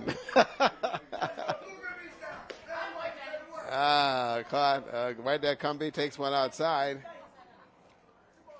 2-2 to Cumby.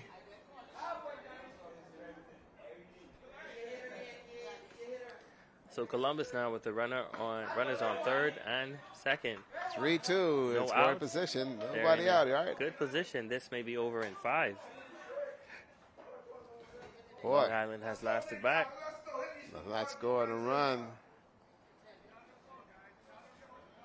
Let me tell you, over there, Felice Major making some things happen, and they struck him out. Cartwright getting his first K of the day. Way to go. Brown now comes up. Devontae. This is our catcher who comes to the plate.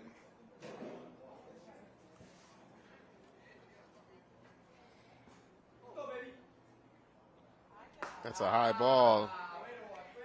Devontae struck out early in the first inning. And got a base in the fourth. Let's see what he does now. Very quickly, timeout called by the catcher, Cartwright.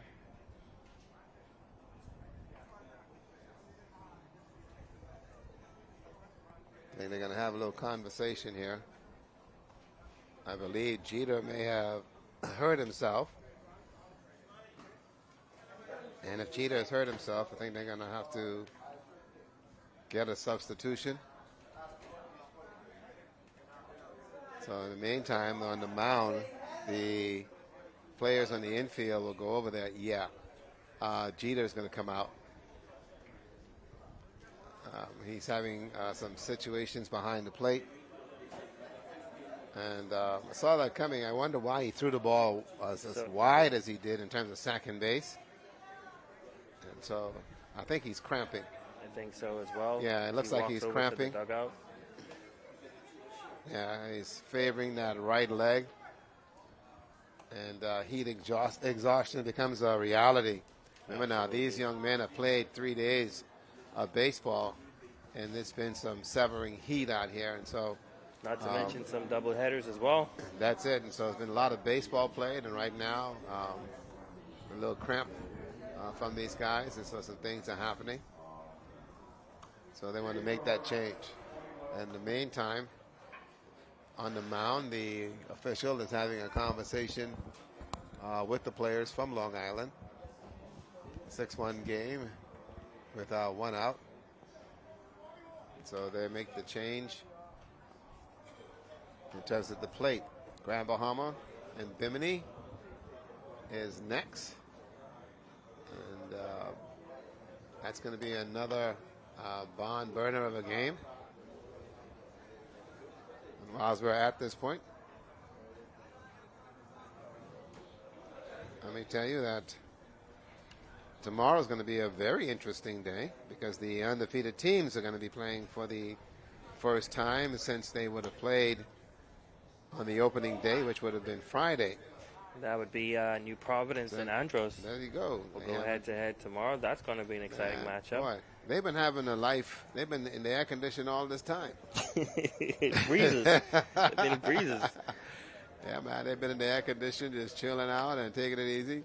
As you mentioned, the luxury of playing from the winners bracket. We're seeing some of the coaches come out and take a peek. I can tell you that yesterday we saw Columbus Isle defeat Grand Bahama 11-5. We saw Long Island defeat Bimini 9-7. And then last night, Grand Bahama defeating Abaco 13-0. And today, here we are with a 6-0 game with Columbus Isle leading Long Island, Bimini and Grand Bahama to follow. And then Eleuthera and Mycal will play. They're going to be playing a little bit later on, again, the losers bracket. And tomorrow, we'll see, again, Andros and New Providence, which will play at 10 o'clock tomorrow. And then the losers will also follow again. So there's a lot of baseball to be played. And so these guys are going to be having themselves a wonderful time right here at the Andre Rogers National Baseball Stadium. Cartwright trying to make something happen for Long Island at the plate. As he now faces Devontae Brown. Devontae Brown. That's a strike. There you go. So a strike. Runners on second and third. Change in the catching. That's a hit to the shortstop, and he fumbles it. That's going to be safe. And an error by the shortstop. Bases loaded.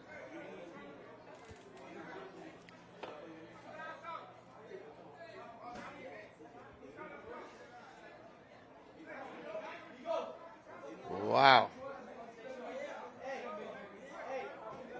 6-0 our score here. Bases loaded.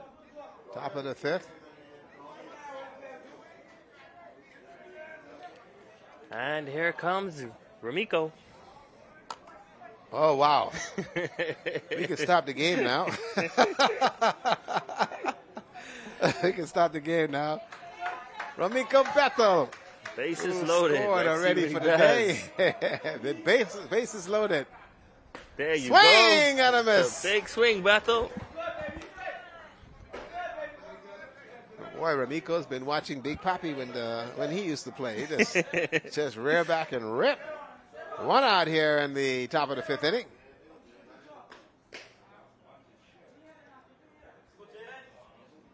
Here we go. Jaden Cartwright will work from the windup. That's in the dirt. Ball's in the front. Nobody move at all, so we're okay at that juncture. 1-1, your count.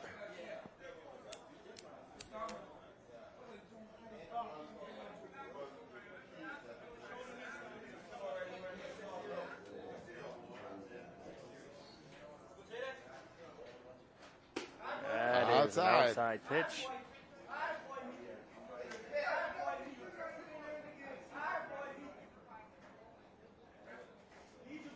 Let's go, Ramiko. Let's see what he does here. 6-0. Bases loaded here in the top of the fifth. Swing and a miss. Oh, the umpire said, yeah, he did touch it. Okay, so foul ball. Good contact there. Okay. Good contact there. Boy, I agree. Contact. I agree. There you go, staying alive. Bethel. Wow.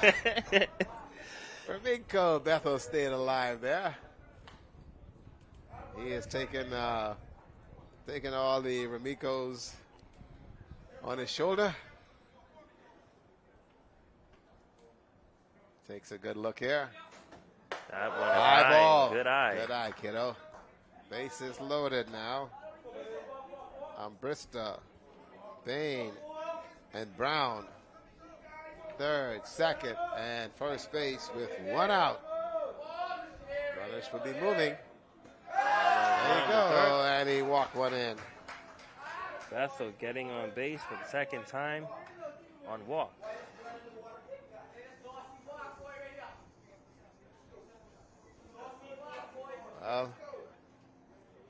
Ramiko Brown, second walk of the day, and scored.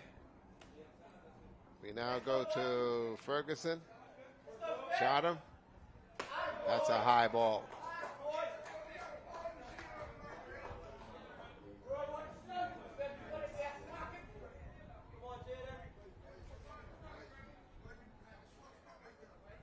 It's been a great game for the Explorers. Swing and a miss down in the dirt. Leading this one 7-0, and bases are still loaded here at the top of the fifth. Ferguson can't believe he swung at that one.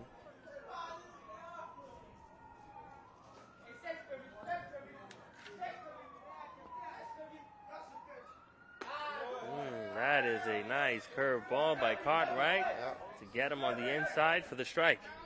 Okay. They made a substitute and didn't tell us. They made a substitute. Kevin Scrimmins. Okay.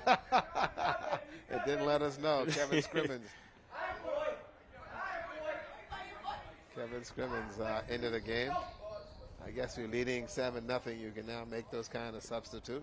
Give everybody an opportunity to get their swings. So Scrimmins into the game.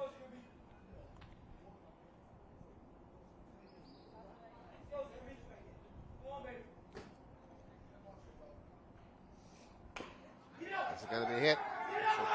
Failed by the Umpire And says the corner is safe. safe. Cartwright with a nice slide. Looking at the Bain. sports. And Bain with a nice slide, and coach for Long Island Sheep Runners comes out, and he's not liking that play. He's not liking the call on that play. Oh, he's not liking that here's one. the play. You make the call. Here's the field. What happens here? Here's the flip. Woo! Safe.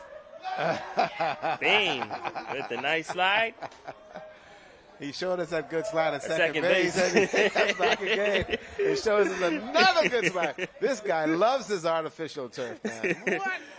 Oh, man, he just loves it. It's now an 8-0 ball game. Wow. Keep in mind, folks, that bases are still loaded. Curve ball. That's Beautiful from the inside. Mr. McKenzie's at the plate. Stefan. Thought that one was coming into him a little bit. Tried to get out of the way, but nope. Late in the curve. There. Outside. 1 for 3 so far. A walk had reached on an error. And a base hit into left center field. Inside, that's a ball. Cartwright has brought up the heat a little bit. Throwing a little fastball there. Runners off the bag. And that's going to be wide. 3 balls. On the on-deck circle, Mr. McPhee waiting for his opportunity.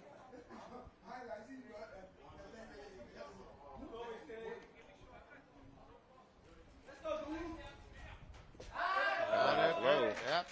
And they walked him. They walked McKenzie, a.k.a. Doogie.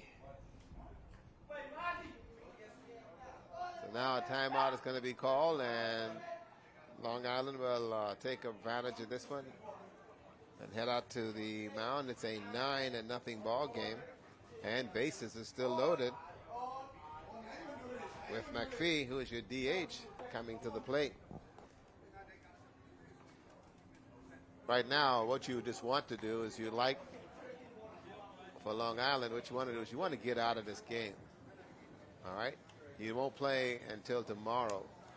And so you'll have the day off. Give your kids an opportunity to rejuvenate, get some ice on those elbows and those arms and cool them down and go from there. For the same thing will apply for Columbus Isles. They will have the rest of the day off, and then they too can also recuperate, and they'll come back tomorrow. Got a funny feeling that down the line both of these teams may cross path again because of the win-loss scenario. Yeah. And so we'll see how that happens. But right now, this one belongs to Columbus Island. They just things have not been going for Long Island. They weren't able to get their bats to connect with the ball. They had no major hits and 2 blown opportunities with bases loaded. We're not able to do anything, and there's a hit into center field. That one is going to one drop. One will score. Here comes the second run, and the run goes to third, and nothing there. So the little blue base hit.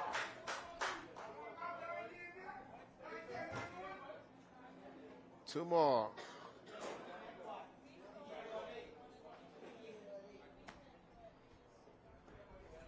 Two more runs will score for Columbus Isle. Brings the score now to 11 for Columbus Isle. And now in the batter's box is going to be Perez Burrows.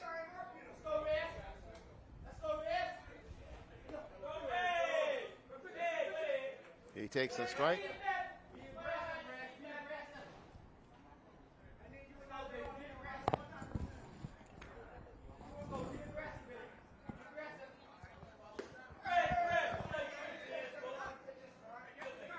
We have, don't forget that the 10-run rule is in effect. That's after 3. We have now gone into the 5th inning. Now, we've seen where the game has been called, regardless if the home team has the bat or not. I don't know if that's going to happen here as they look for the out, and that's going to be a strikeout. So that's 2 outs. So I think what the Columbus Isle is looking at is that they're trying now to see if they can just simply get out of this. So they've gone around the clock, 2 outs, and also the umpire calls hold on that play. And also the umpire is also communicating that time is already also gone. And so I got a funny feeling after this out, they may just call this one. And for Long Island will not get an opportunity to bat. The score is actually 10-0. And as you mentioned, the 10-run rule is in effect. That's it. So right now you have McKenzie, who is over there at third base. You have DH. McPhee is at second base. This is Brista, who actually started this one off. He had a single, and that's going to be a foul ball. And Brista has been the consistent batter at swinging at the plate. This is not a guy that you want to think lightly of in the batter's box. Absolutely. Okay, got where Brista scored, Bain scored, Brown scored, Bethel also scored, and I got Scrivens scoring. So that would give me 1, 2, 3, 4, 5 runs. The scoreboard is showing only 4. So 10-run rule is in effect. They need an out. Brista fouled it away. You know, in the game of baseball, there's no such thing as mercy. Not at all. If it's 100-1, they're going to keep batting. That's how it works. It's like in basketball. And Coach Wells, during the interview yesterday, said Long Island has the saying, the hog head until the dog's dead. There you go. Absolutely. That's how you make it happen. Brista. Boy, this guy's been turning on pitches. He can hit. I am impressed with his bat speed and his ability to turn on the ball. He is one of those guys that is hard to strike out at the plate. Boy, he can turn on the ball in a heartbeat. And he doesn't take anything for granted. Now, I want you to watch this, okay? You've got Columbus Isle batting, and they're over there on the first base side. Their batter is sitting over here on the third base side on the on-deck circle. Don't you just love the Bahamas games? That's a shot down the left side. Umpire says it's fair. Brista. And 2 more runs will score. And Brista hits again. 2 RBI. Going to have to check that score. I have 13 on my scorecard. Okay, now they have 13 up on the board. Yep. So 13 it is. 13 it is. So it's now a 13-0 ball game. And this young man, Mr. Brista, he turned on the ball, fly to center field on 2 occasions, but he's been able to make it happen. And so he's done a good job here with 2 RBIs. At his last at bat, a threat to run. He put one out there to center field for a single. So he's going to look to do the same thing again. But the bats for Columbus Isle has been pretty consistent. They've been aggressive at the plate from start to finish, scoring 3 runs in the first inning, 4 runs in the top of the 4th, and now here we are at the top of the 5th, and they put on hitting camp, scoring 7. And there's one down the line. Aaron Knowles capturing that one, tagging the plate. That's out number 3. as the best slider in baseball. Joel Bain. He is the best slider in baseball, folks. Long Island getting their last at bat in the bottom The of the fifth inning. The score 13-0. You know, Wow. we were talking about those missed opportunities with those bases loaded for Long Island and the innings where they weren't able to capitalize on that. That would have, you know, changed the outcome of this game for them had they been able to rally like they did yesterday. But unfortunately, they just couldn't get their bats around. And now, in the 13-0, and this may be another loss for them. That's it. But they are still in this tournament. They still got a lot of baseball to be played. Crucial tomorrow will be a game for them as well, in terms of how they're able to regroup and actually get back in the game, which again comes down to strategy somewhat, and that's going to be very important, and also keeping the players focused and grounded. And I think that's going to be important there, because remember now, Long Island opened the game with a 6-2 win over Abaco, and then also turned around and got shut out by New Providence, but came back and beat Bimini 9-7 to go to 1-1. And here they are at this point now, where they can really make a difference and can make some things happen. So it's far from over. Okay, in terms of how they're able to get back in this one. And remember now, Columbus are losing to MyCal earlier. And so now this one, too, becomes a very, very important game for them. And now MyCal and Luther will play later on today. And so that sets up for a very interesting scenario. Bimini and Grand Bahama played here. Bimini also losing to Long Island yesterday. And so they, too, now have got to really find themselves in a makeshift scenario. They also lost two. They lost to Andros and also lost to Long Island. And now they play Grand Bahama. And Grand Bahamas beat Abaco twice. But they have also lost in their game, losing to Eleuthera. And then also, again, losing to Columbus Isle. So Columbus Isle sits in a better position right now than the Grand Bahama. So for those of you who are tuning in and catching up to the scores, when we opened up, it was Long Island defeating Abaco 6-3, Eleuthera over Grand Bahama 8-1. There was a 4-2 win, MyCal over Columbus Isles, Andros defeating Bimini 9-7, a 10-0 win for Grand Bahama over Abaco, and then New Providence was shutting out Long Island 8-0. Columbus Isle defeating Grand Bahama 11-4-5 yesterday. Long Island defeated Bimini 9-7 yesterday with a 13-0 win over Grand Bahama over Abaco. And right now, here we are with a 14-0 game as far as Columbus Isles and Long Island. Bimini, Grand Bahama to follow. Eleuthera and MyCal is your 1 o'clock game today. Long Island trying now to get something going.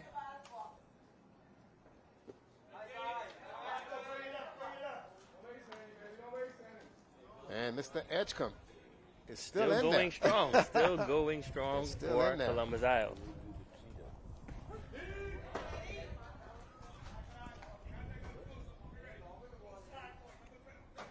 I think this is a new batter for Long Island, giving everyone an opportunity to play, as you mentioned.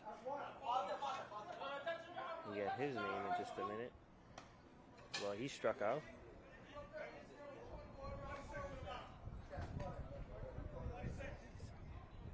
Edgecombe getting his 5th K of the day. Still going strong for Columbus Isle.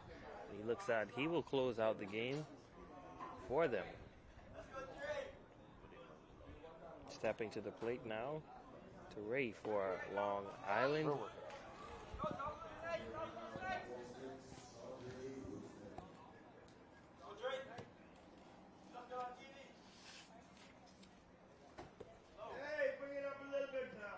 As we mentioned, they are allowing all of the players to get an opportunity of playing in this tournament and get a feel for what it's like to play on the turf. They can see what it's like somewhat in the big leagues. Absolutely. And that's what it's all about. get a chance to play, get your name in the record book, and that's all you want. Go back home and say, hey, I played in the Bahamas games, the 6th edition. You know? Yeah, don't worry. You can call Aunt and Jenny and say, did you see me? Call Aunt Jenny and did you see me? Yep, we sure did. You look good, young man. You look good.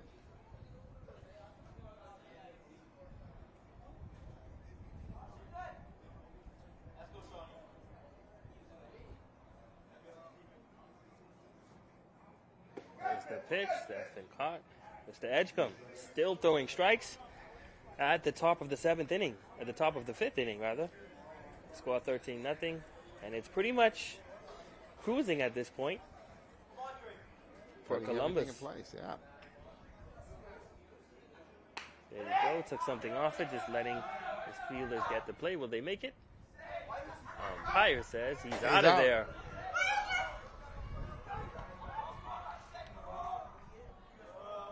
They called him out. The defensive stop there. That's 2 outs now, and they're playing for 1 and done.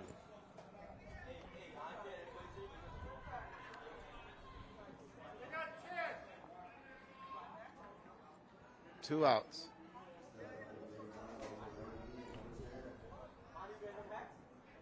Two outs, 14, nothing. 13, nothing, sorry. 13-0.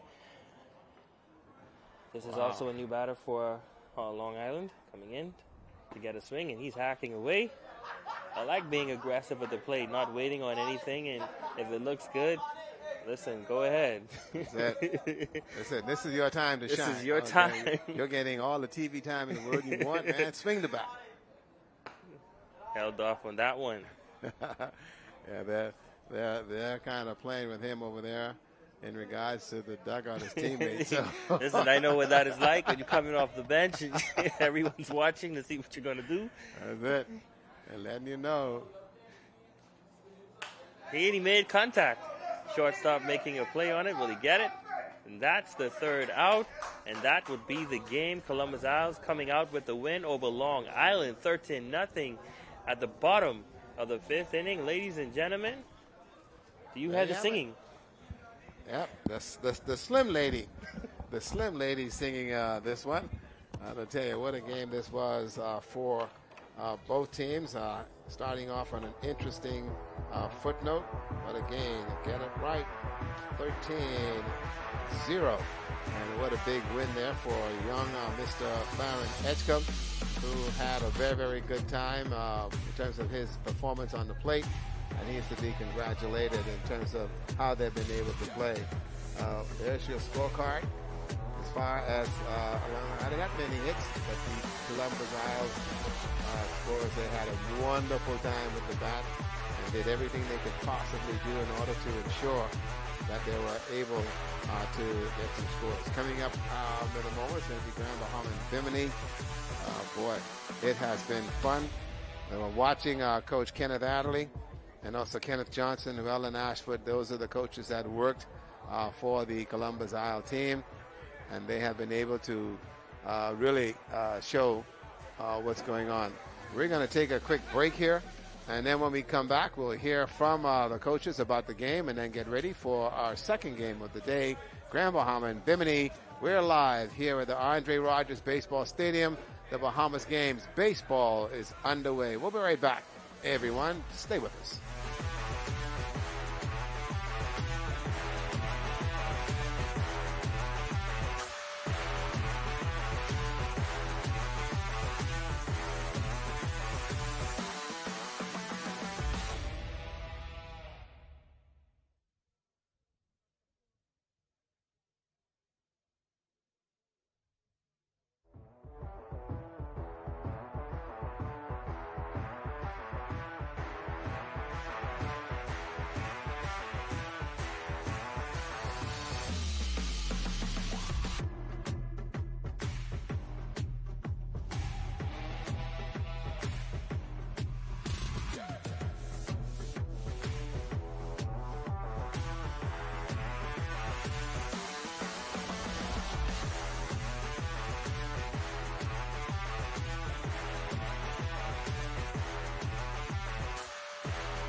And welcome back, everybody. What a beautiful shot here of the Andre Rogers National Baseball Stadium. A 13-0 win. Columbus Isle getting the win here today, feeding Long Island. And we have standing by Ramiko Knowles, who has the coach and also the pitcher of the day. Miko, take it away. That's right, Rick. We just witnessed a blowout from Columbus Isles taking down Long Island Sheep Runners, 13-0. I'm standing by with the coach. Tell us, what was the mindset coming into this game? The mindset was to continue to put the pressure on every team that we play.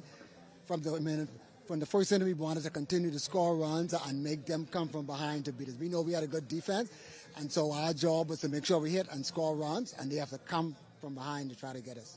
And when you talk about hitting, that's certainly what you guys did, scoring 3 in the first and then 3 again in the third. Your bat certainly came around during this game. Yes, that was our missing link from the first game, and now we are pouring it on. Every team that we play, we are going to be focusing on scoring runs, and our bat's going to come around because we know we have a very good defensive team. Now, what's next for you guys? We'll be waiting for the winner of the next game we play, so we don't know exactly what we're playing, but our goal is a mission.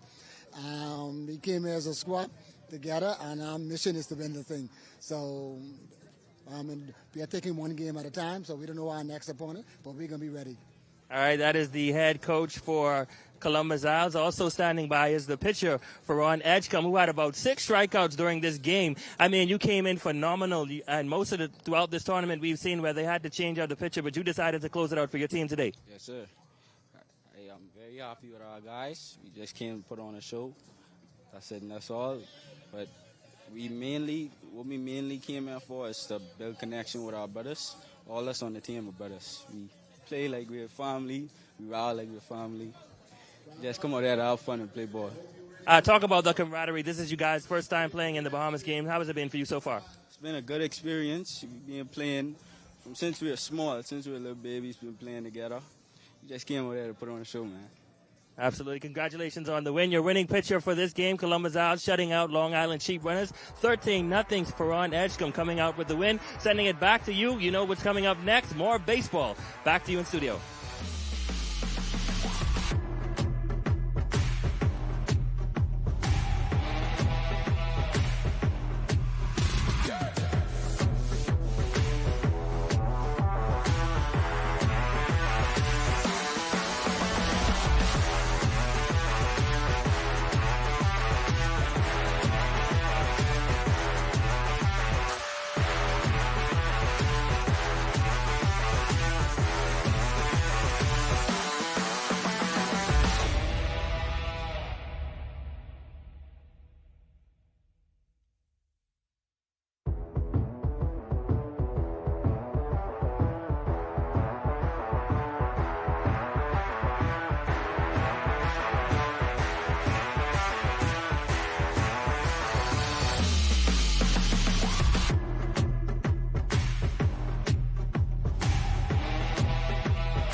field is Grand Bahama going up against Bimini, and the action is just getting started. Your first batter leading things off for Grand Bahama, Ashley Poitier. Grand Bahama still managing to stay in this thing after 2 devastating losses, coming out with a win yesterday as well, but we'll see what happens now. That one is low in the dirt.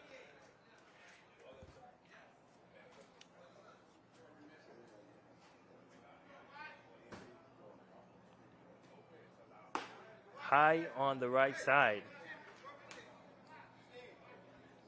Ashley Poitier has been a pretty consistent leadoff batter for Grand Bahama. We'll see what he can do today. And he will go to the base on balls.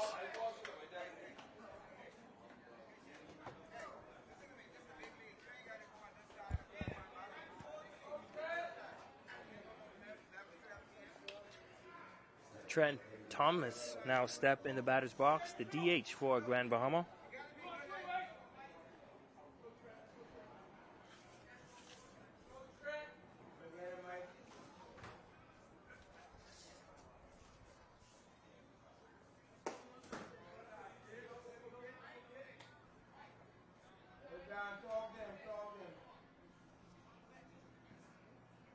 Thomas also had a pretty consistent batting since the start of this tournament.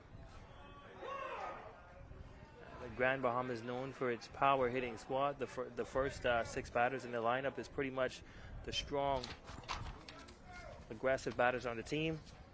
In the box, we have Trent Thomas on deck. There goes Thompson, well, Poitier rather, stealing second base.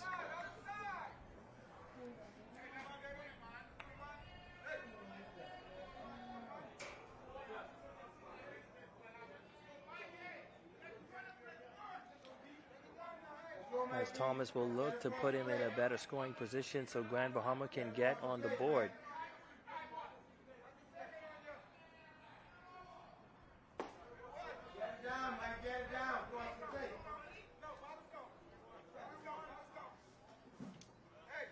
Bimini and Barry Islands looking great with the stars aligned on their uniform. They're hoping to pull this one off. There's 2 teams from the north go head to head.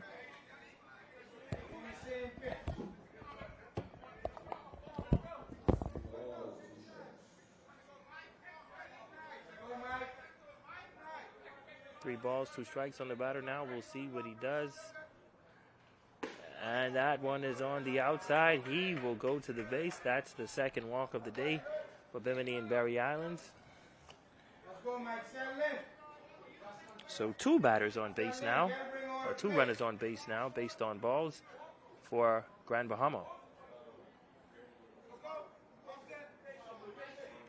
Ashley Poitier still on second base, looking to get around third and score for Grand Bahama. In the batter's box, we have Austin. Let's see what he does. Poitier taking off. He goes to third. The catcher throws it. Umpire says he's safe. Both runners will advance. Thomas on second. Poitier on third.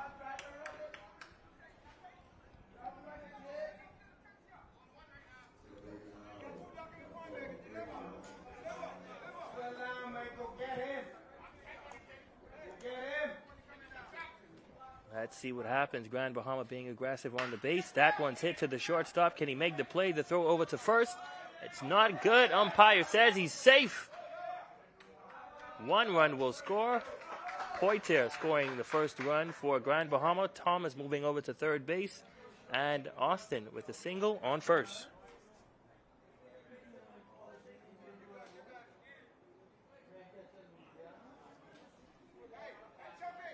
Russell now stepping into the batter's box.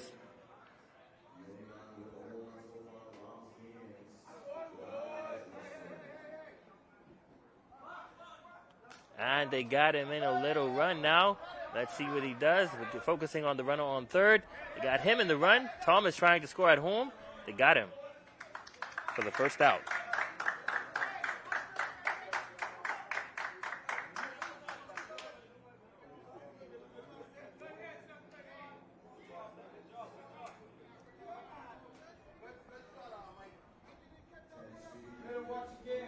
Austin moves over to second base. Grand Bahama getting on the scoreboard. The score now 1-0 over Bimini. Poitier bringing in that run. Number 25, Russell, now stepping to the plate for Grand Bahama. The turn over to see if they can get the runner on second. Umpire says safe.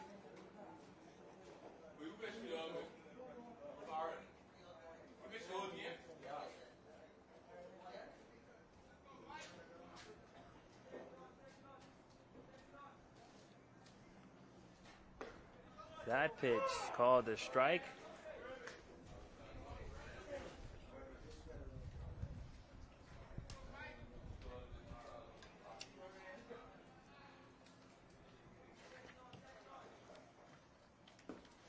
That one low. Still a pretty good day for baseballs here in the nation's capital for the second game of the day. Grand Bahama taking on Bimini and Berry Island.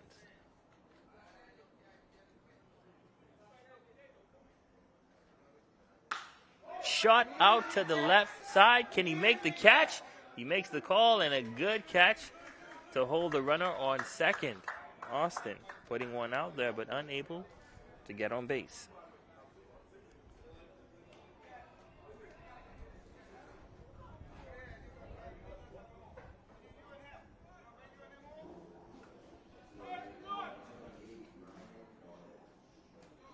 So that's 2 outs now. Bimini and Berry Island now playing for 1. As Ryan Nottage steps to the plate, he rips one down the left side. Foul ball.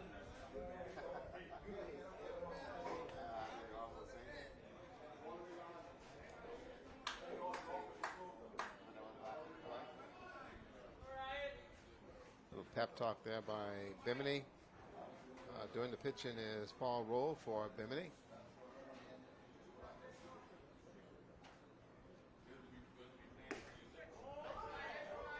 Ball on the outside by Roll.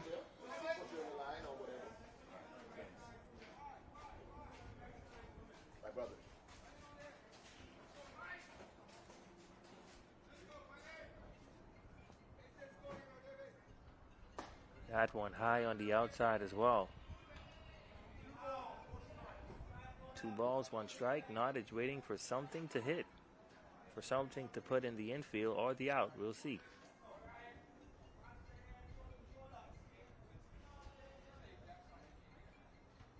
That's a good hit up center field. Can he catch it? And that's the 3rd out. So Grand Bahama scoring 1 run at the top of the 1st inning. What a good one there for Grand Bahama to get onto a start. Bimini will now come back and see if they can put some stuff together. Talking to Primo Roberts over there, he's saying that some things are going to happen in the right way, and so we'll see how that works out for them. Again, quite a few games of Bimini. They've got to bear down and try to win one here, and so they too have to simply just continue to play excessively very, very good ball. Both teams have been playing since Friday. So that should tell you that now we'll see who's got legs left and see how that's all going to work out. The first batter is going to be Sky Hanna, and then Max Gomez, who's also playing left field. Tansen Miller will then follow. He's the shortstop. Kobe Roll is the DH, and Tyler Kemp is the guy who is going to be sitting there as well as your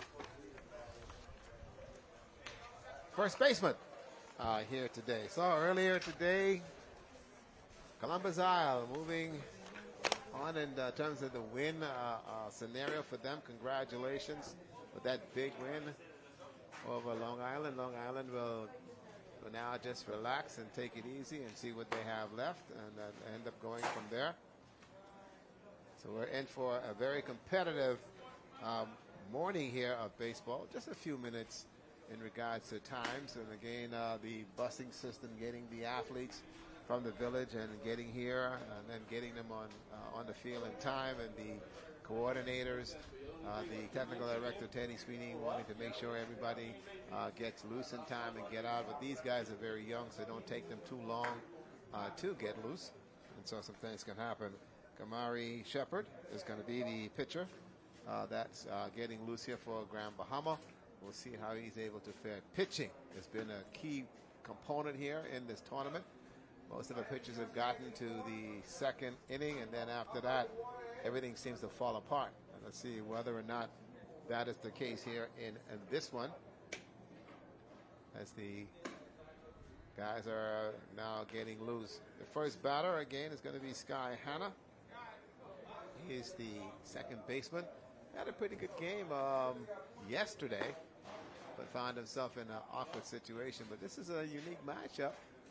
Two teams in the north, Bimini, which is in the West Grand Bahama constituency, which is West Grand Bahama and Bimini. And here they are playing each other. Bimini says the Marlins is the team, and that's exactly what they want to do. So they're now locked into the Berry Islands, which works out in more ways than one. South of Grand Bahama. And Grand Bahama now, with its back against the wall here, they've got 2 wins. They beat Abaco twice, but they've been clobbered by everybody else. As far as Bimini, they too have not won a game yet.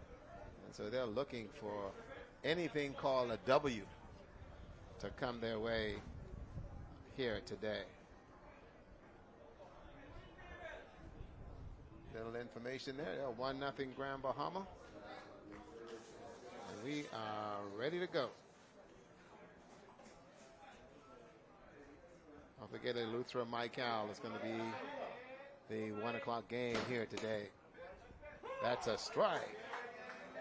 Right down the heart of the plate.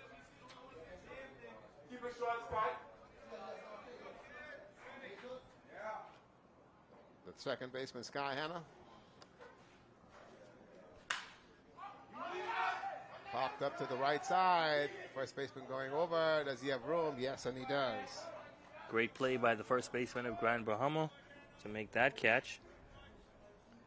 That's Russell. Sky is the little guy that pitched yesterday.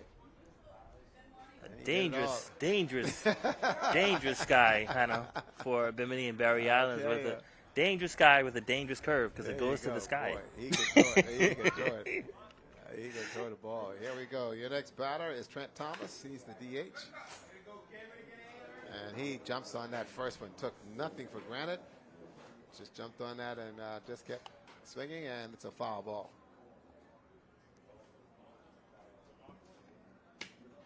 From the windup will be Mr. Shepard. That one just dropped out on him, and it'll go down to 1-1. Bottom of the first inning. Teddy Sweeting walking up and down. We'll lose about 18 pounds today and pass his physical next week. Well, I tell you, behind the scenes, they're working hard to make sure the players stay hydrated, bringing ice and water to both dugouts and making sure that it's there at all times. At all times, that's exactly what they're doing. That's going to be high. 2-2. 2-2 to Trent. To Max Gomez. That's a ball. He's going to foul away. Yeah. Getting on top of that pitch. Well, I tell you, to get on top of a high fastball. Yeah, you got to really be hoping to buck up to something. Yeah, you have to be trying to just. I just want to make contact. That's it. I just want to make contact. And we can see that Michael and Eleuthera are already here at the ballpark, so they're getting ready for their showdown. They've had a day's rest. And able to take in the opening ceremonies last night, whereas the teams here have been playing every day from the tournament started on Friday. That one is rocketed down the left side. Out to the left fielder, Max Gomez. getting things started for Bimini and Barry Islands with a single down the left side. Well, he waited on that one. He was ahead on a couple pitches, going on top of it, but he sat there and waited on it and got able to hit it. Miller now becomes your batter. He is playing shortstop today.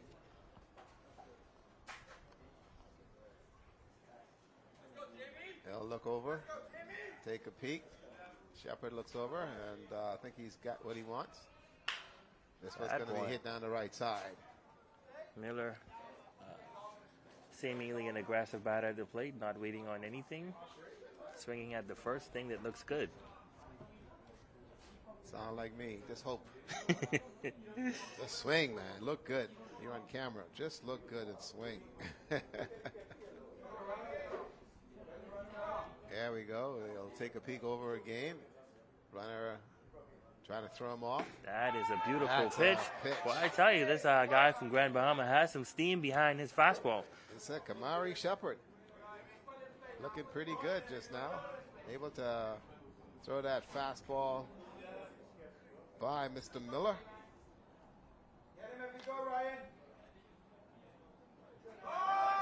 Runner gone. Foul And ball. another foul ball. So he'll come back and try it again. There we go. Making something happen here, so the count on Mr. Miller. 2 strikes. Looking for something here. Run over there on first base is Gomez. That is, High curveball. he usually calls those high pitches. I don't know, something was off with that one. He didn't like it. 1-2. Runner on first base here in the bottom of the first. Here's a look. Runner gone. And they got him. I'll tell you this, the catcher from Grand Bahama has been having a time behind the plate. Not many people have been able to steal on his arm. And as you see right there, he even tripped down, but he was still able to make the throw. Ryan Nottage get the lost runner. his tennis shoes and all. Got it. So that's 2 outs. 2 outs.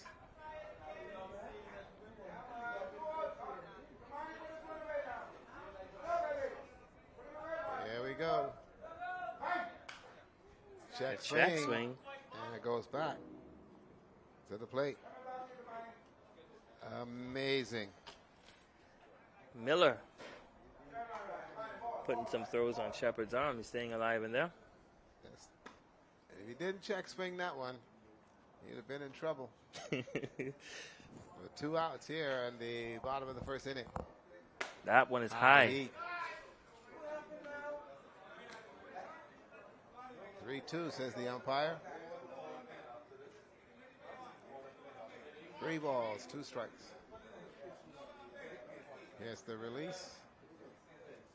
That's a good The pitch middle, hit to the the second second base.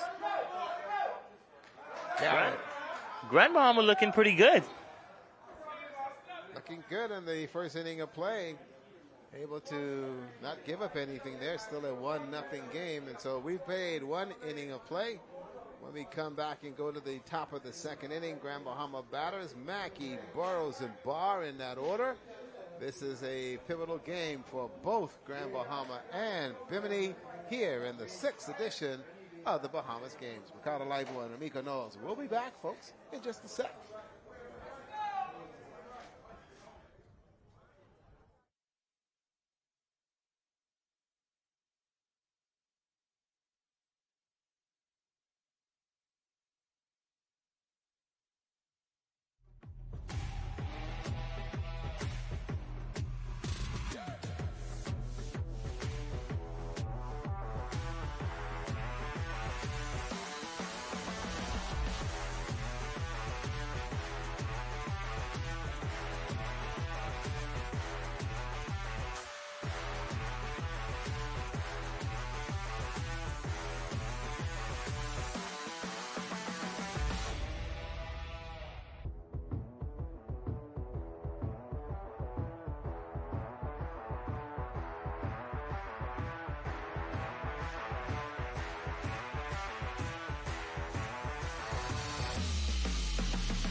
Welcome back, everybody, as we now move to the top of the second inning. Your batter is Mr. Mackey, who comes to play. First time up, and that's a strike on him. Mr. Mackey sits in there and seeing if he could get something going here for Grand Bahama. They are up 1-0 in this one. Now at the top of the second inning, Grand Bahama thus far has gotten 2 runners on base and based on balls, and has scored 1 run in the first and looking to add some more points on the board in the top of the second. 1-1 your count. They're playing him straight.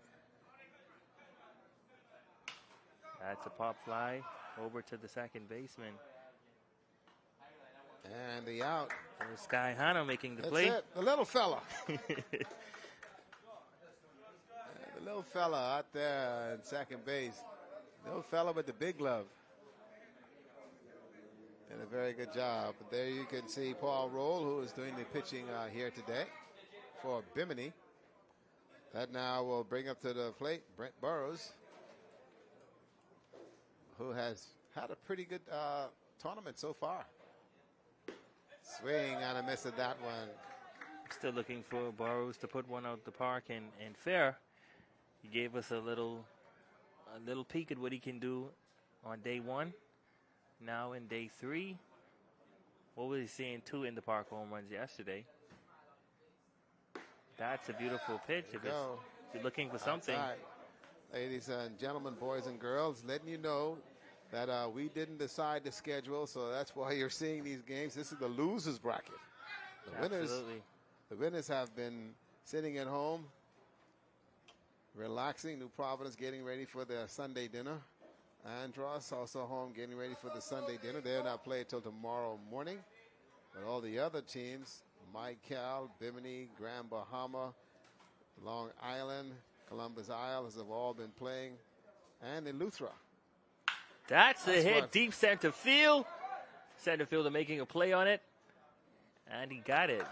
Warning track power.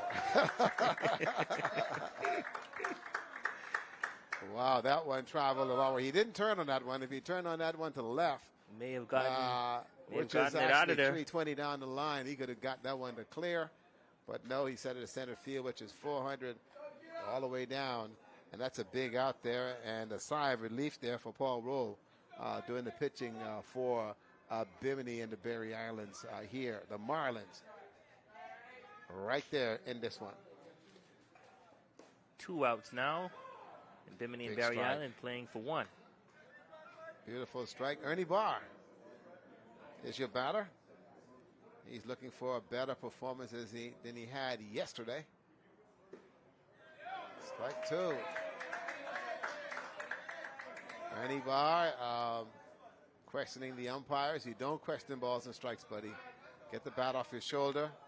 First thing is wrong is the bat is on the shoulders. The bat should be up. There it is. Lifts it up when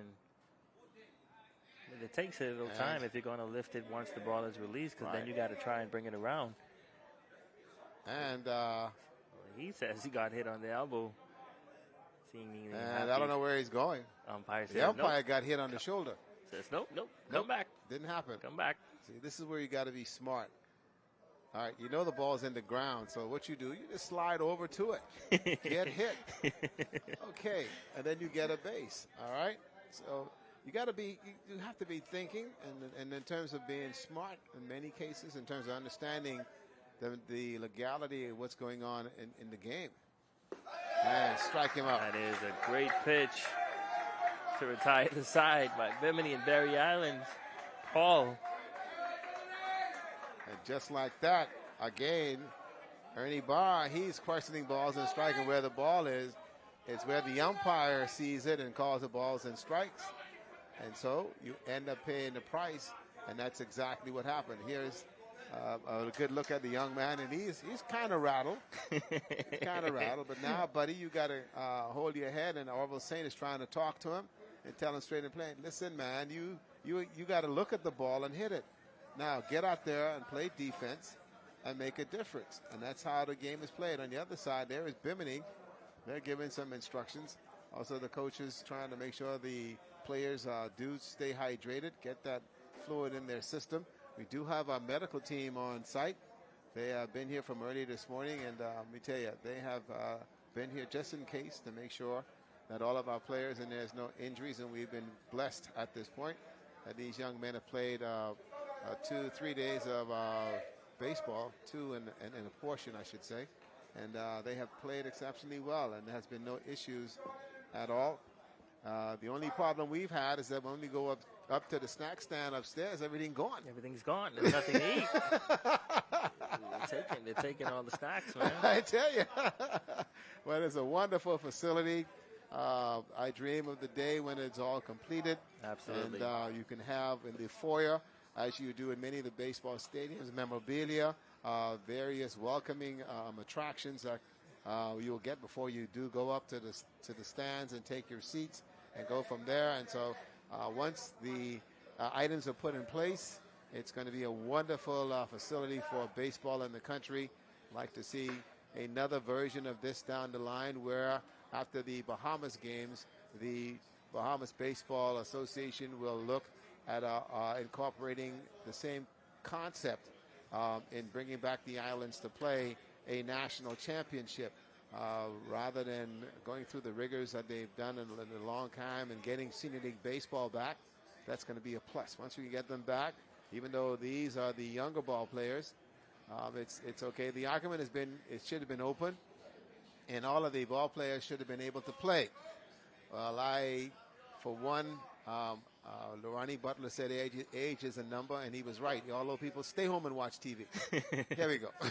Don't forget, I got to get out of Nassau, right? Yeah, you got to get out. Yeah, you got to be careful. I'll tell you one thing. I'm not being security when you get back to Grand Bahama. I tell you. Kobe roll. Bimini unable to make things happen. And the first inning now, as we're in the bottom of the second, they had a 1-2-3 inning in the first. Unable to get anything happening, but they're looking to change that. Grand Bahama keeping things steady. That one's popped up to the pitcher. Shepard makes the play for the first out. Fly ball. That's out number one here at the game. So I know I'm going to get a word from my good friends. There's a young Kamari Shepard.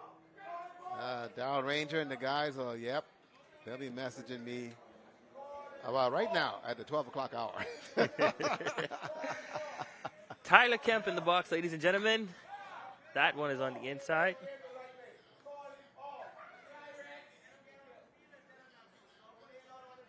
I'll tell you, Bimini and Barry Islands have some size on them. All the batters coming to the box. That one's hit over to the right side. There you go.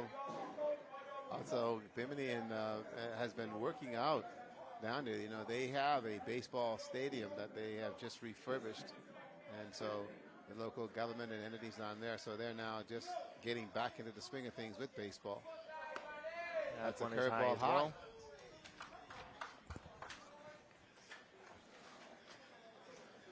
Getting some wind. There you go. Someone opened the door. Fastball, strike. That's a strike down the heart of the plate. The count goes to 2-2. 2-2 on Mr. Kemp. That one just missed on the outside. 3 balls, 2 strikes. And Mr. Kemp gives a little nod. Says, yeah, I see it. I see it. I have good eyes. There you go. Let's see what he does now with the pitch from Shepard. That one's hit over to the first base. And he will make the play for Grand Bahama to bring about the second out. Grand Bahama now playing for one. It's looking like it's going to be another 1-2-3 for them at the bottom of the second inning. Yep. A little fish pump there as he'll head back to the dugout. That's Tyler Kemp. And that now brings him to Terrell Cutter. See what he can do here. Good play down there on the first base side by Mr. Russell. Goes for the bunt, but nothing there. That's going to be a ball. Ball 1. 2 outs here in the bottom of the second inning. That's a bit low. 2 balls. 2 balls. Kamani Shepard, your pitcher. Looks.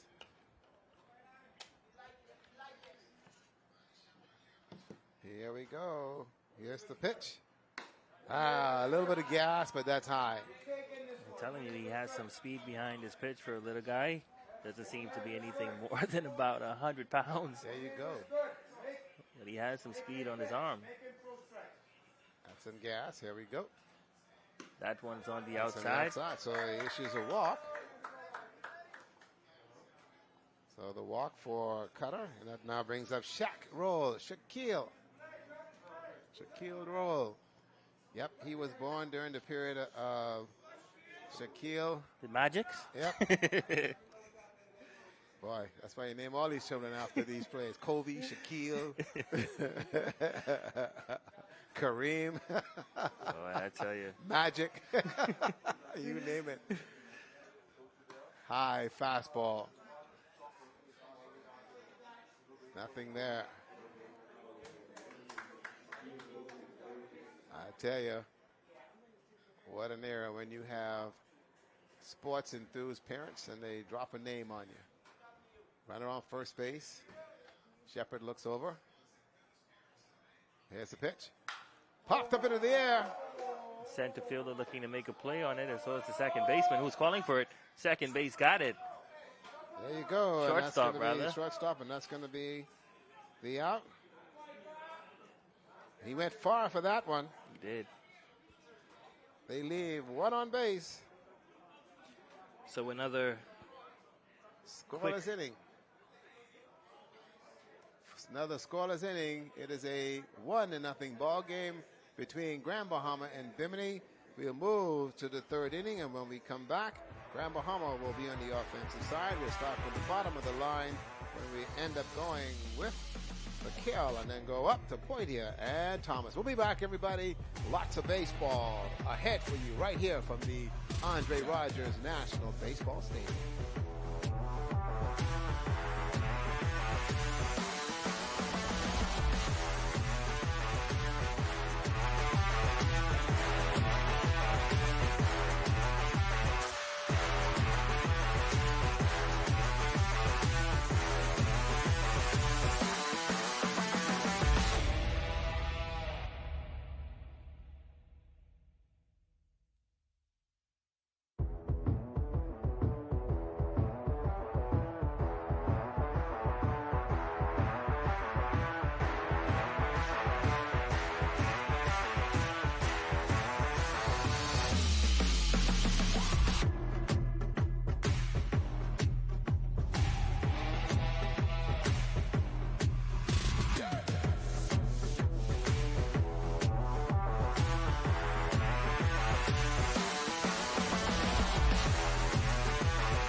Here we go, everybody, as we now move to the third inning.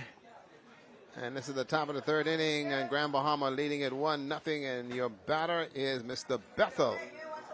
They moved him down all the way in the lineup now. He was up there batting 3-4 in the meat. Now he's down the bottom on the tail end. McKell looking for a hit here. Takes one on the outside. Doing the pitching is Paul Roll for Bimini. That one's popped up to the third base. Can he make the play on it? And it's out. I wonder what inspired the change for Bethel to be put as the ninth batter. Maybe they need some strength at the end. Yeah, because you turn around and then you bring Poitier into the game, who has been pretty aggressive and playing pretty good ball at this juncture. And so you can try to string out your lineup because you realize you're bundled up and the bottom line did not produce at all in your games before. That's a high ball. 2 balls, 1 strike. How do you feel as a national team player being put way down there number 9? I don't know. You do it for the team's sake. Okay. All right, for team's sake, here we go. Popped up into the air. This one's playable. Young Sky Hanna making the catch on that one. Sky Hanna, the little guy, goes after that and gets the out. So that's out number 1. Primo Roberts, the head coach and manager for Bimini. He's here having himself a pretty good time and enjoying himself, enjoying the heat. Primo them understands the game. Yeah, Primo, 12 after you guys are playing on time. Okay? Don't believe that there's Sunday dinner coming here anytime soon. Get back in the dugout. Here we go. That's going to be a strike. Told him that I'm trying to give him some TV time, but Bimini has to pull off with the win. There you go. Got to pull it off for that to happen. Actually, Poitier. That one's down and out. So Poitier, who scored already for the day. Scored Grand Bahamas' only run in the first inning. Here we are on the 3rd. The top. That one's on the outside. On the Good eyes outside, by Poitier. right.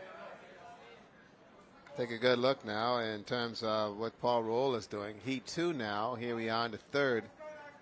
Just trying to groove the ball in there over the plate. Okay, it's only a 1-0 game, and pretty good move. It's very heated out there on the ballpark.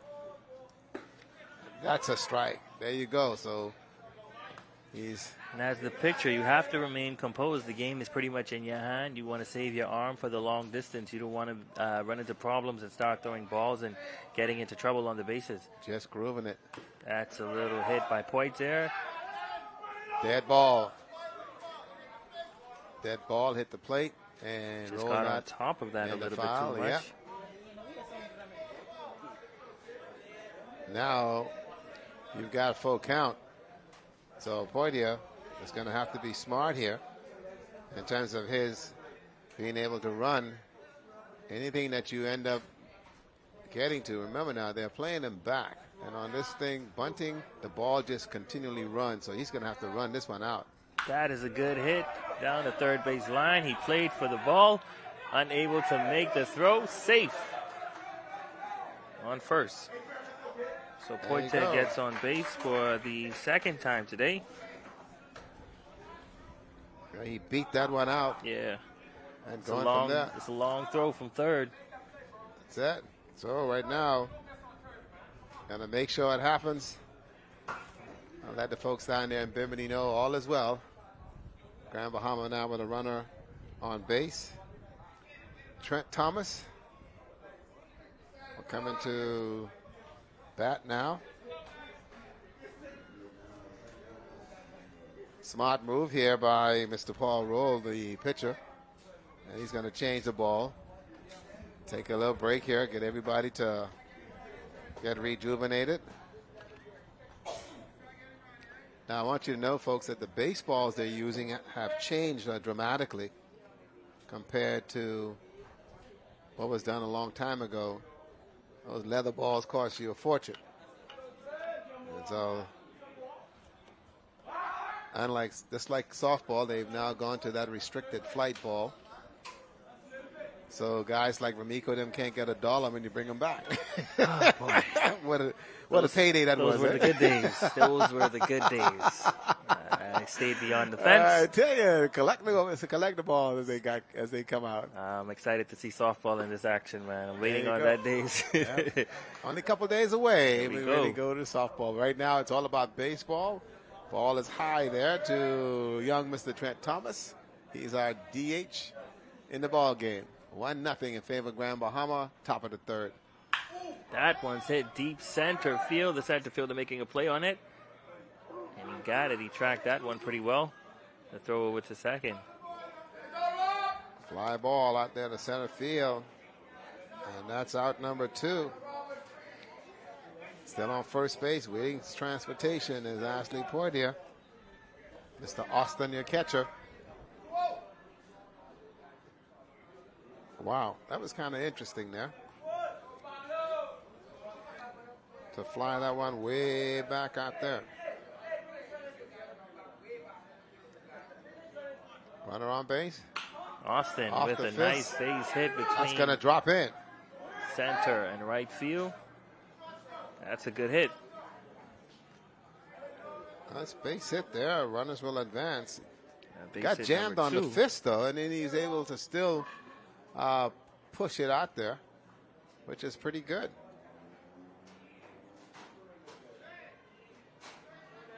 Russell. Put it right between the gap. That's a good base hit for Austin. That's it. A lot of conversation by the defense. Russell. That's a good pitch. Taking that good strike. That's a very, very good pitch right there. In the first inning, he had a good hit out to a pop fly out to left field, so he can be a very aggressive batter if you give him the chance. You don't want to give him something that he can do some damage on to throw over to second.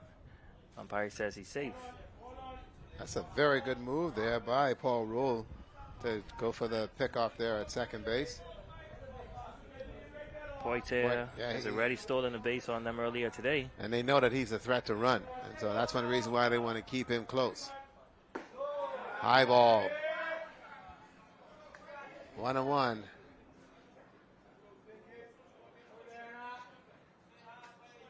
And a wonderful afternoon of baseball here at the Andre Rogers National Stadium.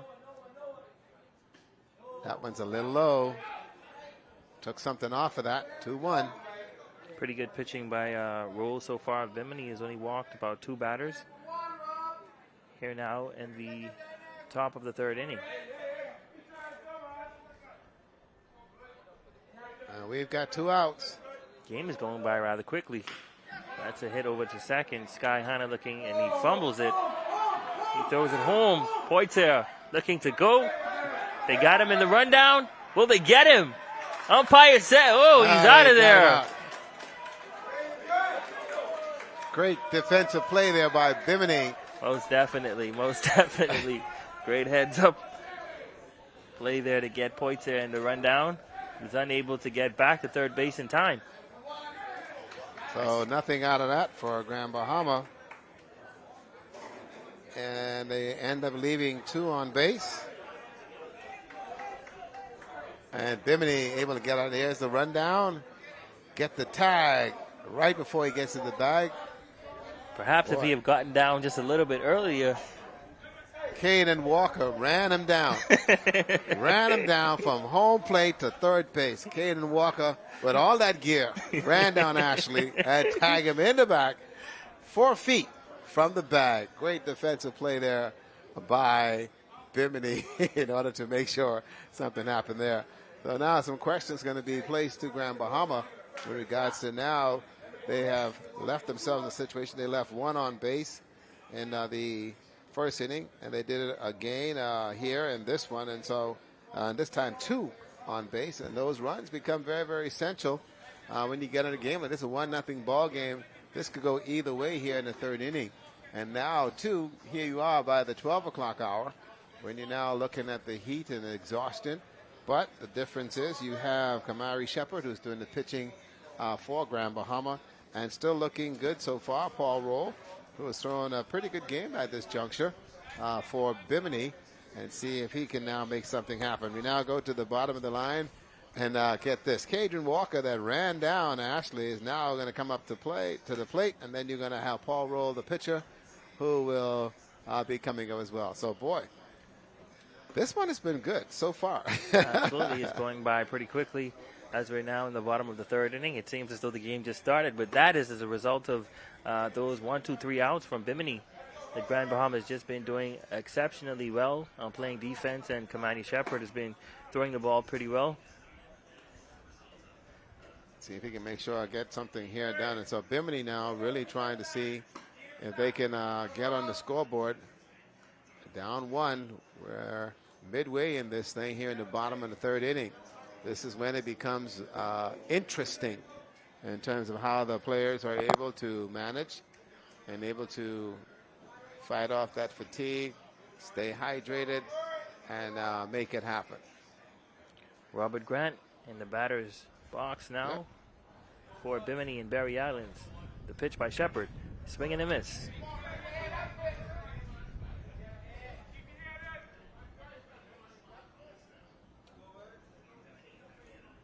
I tell you, Shepard has some heat behind that fastball, and it has a zip at the very end.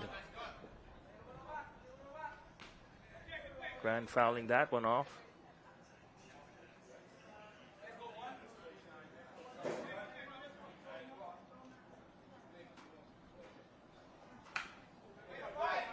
Barely Up hanging another on one. to that one. There you go. And this is that innings we were talking about, Rick. We're now at the bottom of the third inning, and pretty much a low-scoring game thus far. Both teams have not been able to make any big moves on the bases. Ashley Poit Oh, that's going to be outside. Hey, wanted that one. Oh, he wanted that one. That's a ball. He wanted that one. that one is low. 2-2, your count.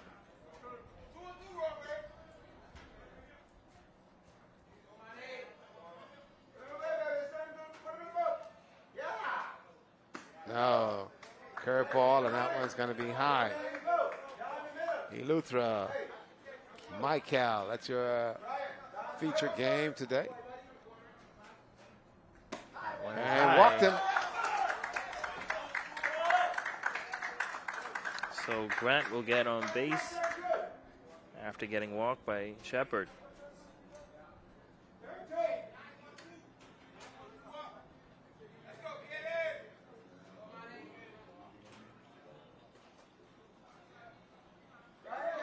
Caden Walker stepping to the plate now for Bimini and Barry Islands, and that That's a one is on strike. the inside for a strike. Beautiful there. Now runner on first base. Much can happen here.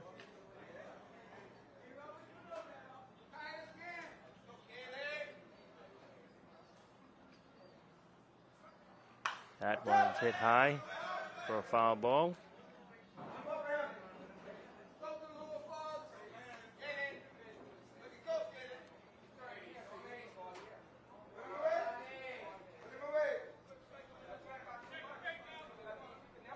Thought the name was familiar. That's Robert Grant Jr. over there on first base. Robert Yeah. Grant Sr., his dad, is here watching Yeah, him you play. Did you hear all that noise up there just a minute ago? It's the Struck him out. It's the West End boys. It's funny. West End. That's it. They struck him out. So Walker goes down. One out here. That's negotiation there to get Austin Jr. on there.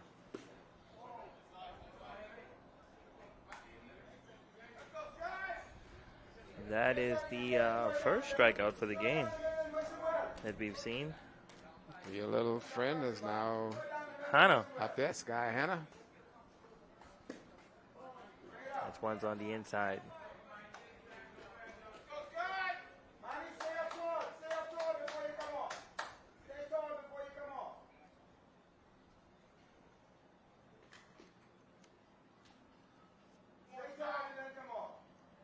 They'll run. Here's the pitch. That one is high as well. 2 balls. Well, Hannah is a little fella, so his strike zone is going to be. Oh, yeah. You're going to have to throw a dart to get that past him.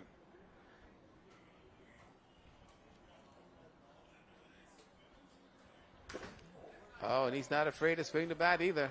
I tell you. He was looking to put that one in the outfield.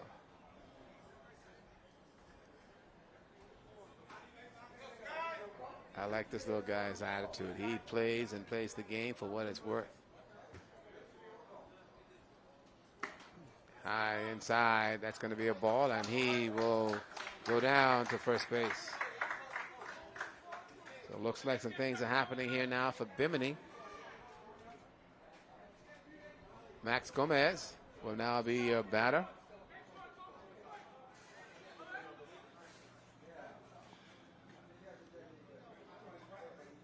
Gomez hit one deep or left field during his first at bat.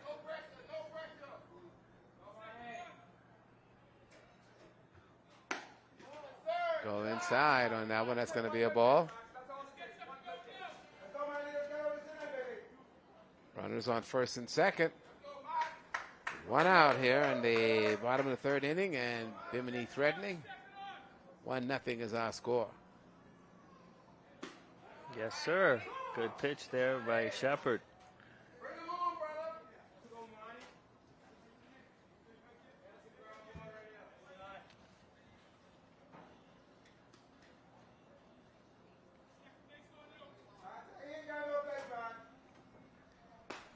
That's a strike. That's the high strike that most of these batters just watch as it comes by. That's a beautiful pitch.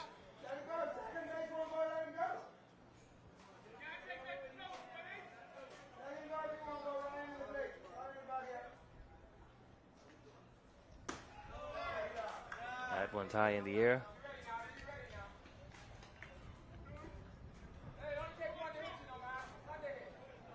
Two, you count.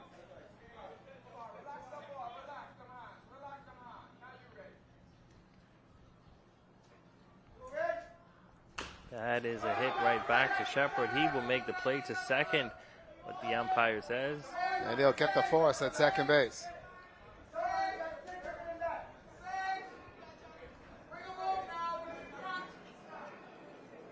So they get the force at second base. A little misput, Mr. Hanna. Mr. Hanna.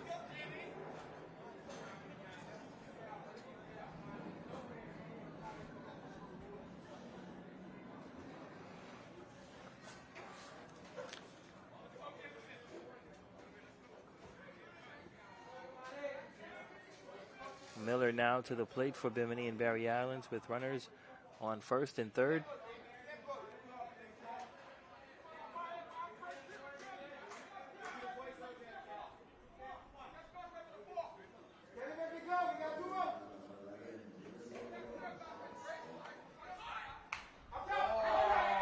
Fouls that one off. Into the dugout, the visiting, the Grand Bahama team.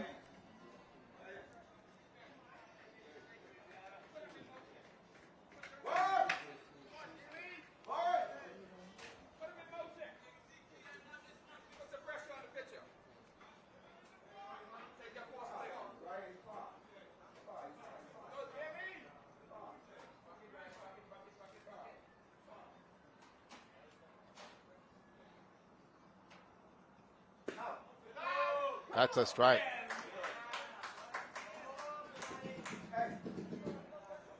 Come on, it's Shepard. During the pitching. Grant is on third base. Over there at first base is Gomez. Dad still has that camera phone out, recording. Absolutely. Oh, watch him. That one is high, and the throw. I tell you, this catcher for Grand Bahama is not the guy you want to mess with. I agree.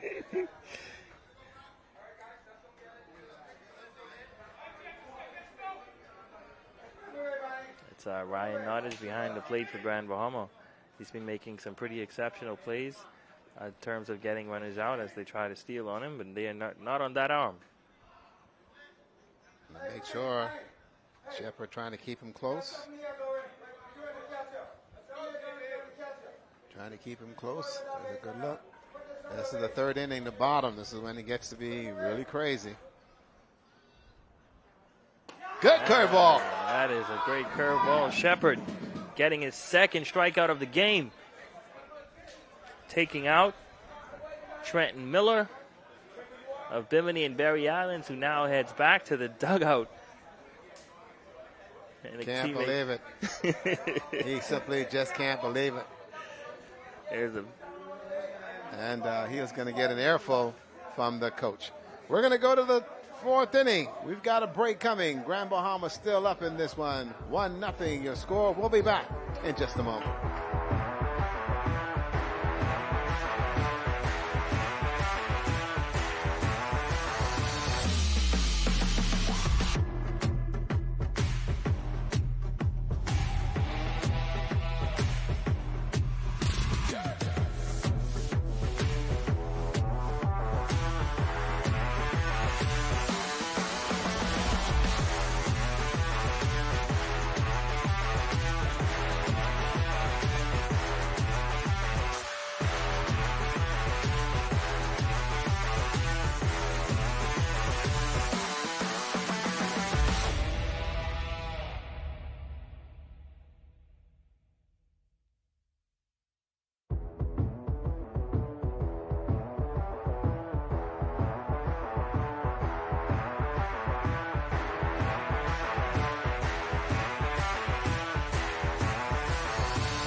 Welcome back, everybody, as we now go to the fourth inning. And, boy, we've seen ourselves a very interesting game with these guys playing exceptionally well so far. It is a 1-0 game.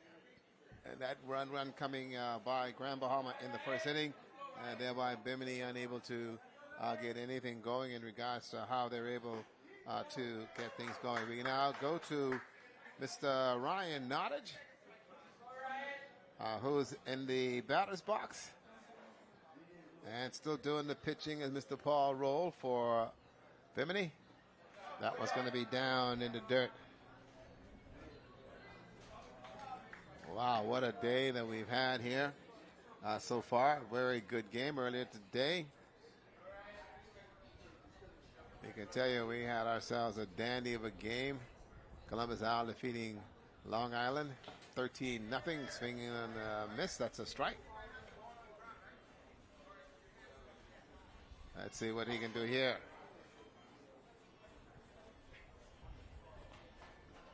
One ball, two strikes.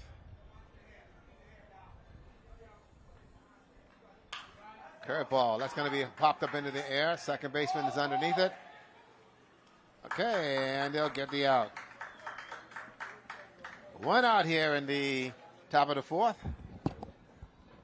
That now brings up Mr. Mackey, who comes up, ground out to the second baseman, popped it up there, and again, seeing if he can find something to continue Grand Bahama's run, leading 1-0 here in the fourth. And he too fouls his one away. That one back into the stands. That ball just walking its way down. Absolutely. Walking his way back down to the umpire. Foul ball, one strike.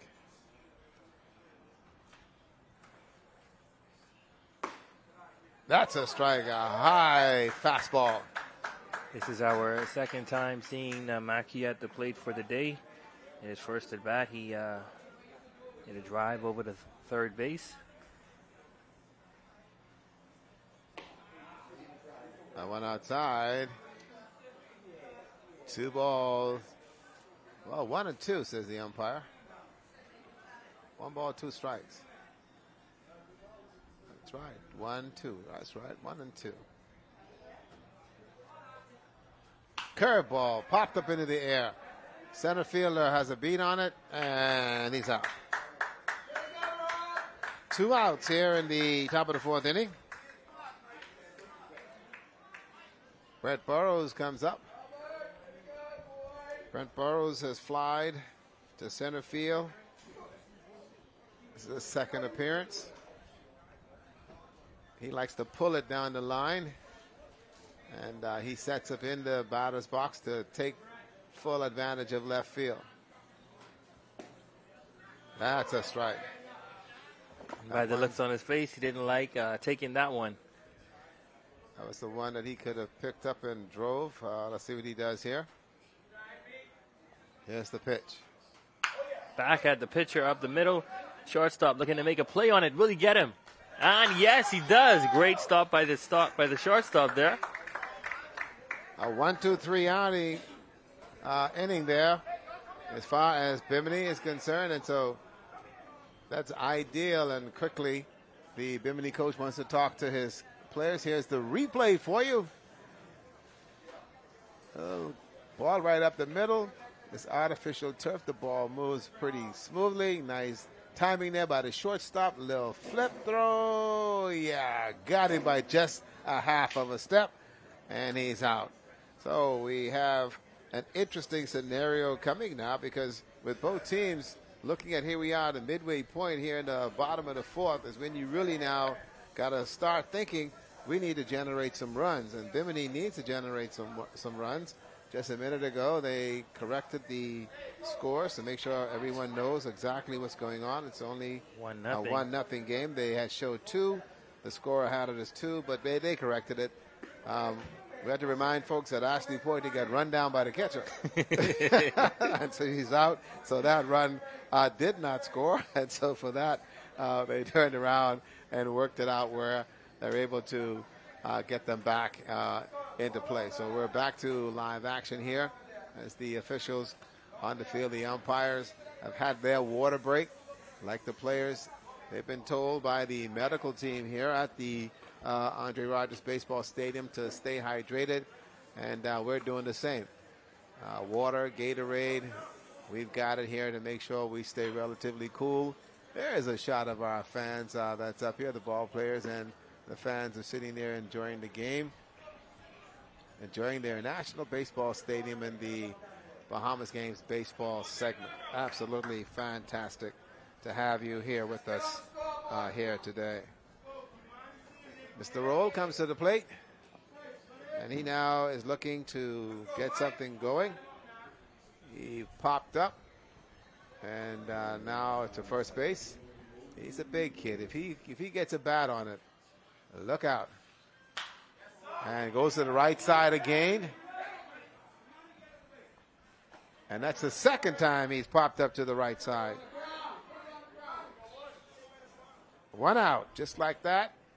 You've been given the green light to swing, and now you got to think twice about what you want to do as far as the baseball. But a very good pitch there by young Mr. Shepard, who is still in this game as the starter.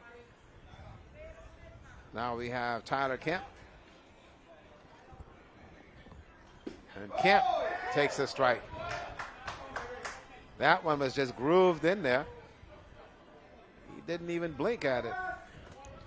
Just looked and took it. Let's see what he does here. Here's the delivery. That one's down on the ground. The one good thing about this facility is once you play a game, you don't have to worry about coming out of a mark, no field. You just come out and play. That's a good pitch. That's a strike. That one on the inside, Shepard throwing that fastball. I tell you, we got some zip on that. Once you see it, if you don't swing, you won't get another chance. I tell you, here we go. And that's going to be on the outside. Thought he had that one. Tyler Kemp. I gave him a run for his money his last at bat, but now Shepard looked like he's going to send him back to the dugout. He stayed in there, chopped this shortstop, the throw.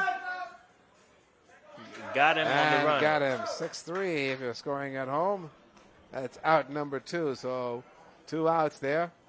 And I want you to take a good look at this because this is a good play. And I don't know who's doing it, but this kid, Ryan Nottage, knows how to play first base, play catching. There he is. He's down the line, as a major league catcher would do and college catcher would do. You go down the line and you're the backup. Absolutely. And he's down there and he's backing up that throw to first base. This kid's got a great future in the game. He knows the mechanics of the game. And there's a strike. Catchers are developed, and he's developed into a very, very good catcher. You're not going to run on him, and he knows exactly what to do with it. Swing inside, and he called that one down and low. Looks like Shepard has found his groove now here in the Tyler. fourth. As he's just blowing him down at this point That's it. Terrell. with the fastball. He's just throwing it. Big game. That's a hit over to the third and foul ball. Yeah, that's Lord, just let me hit something. he just threw the bat out there, and the ball just jumped on it and moved over to the left side.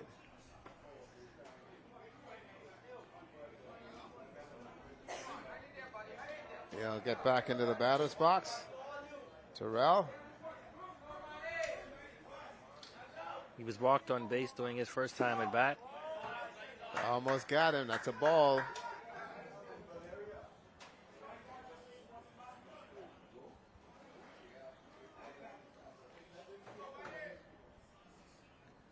High fastball. Wow. 3-2. 2-2, sorry. 2-2. 2-2.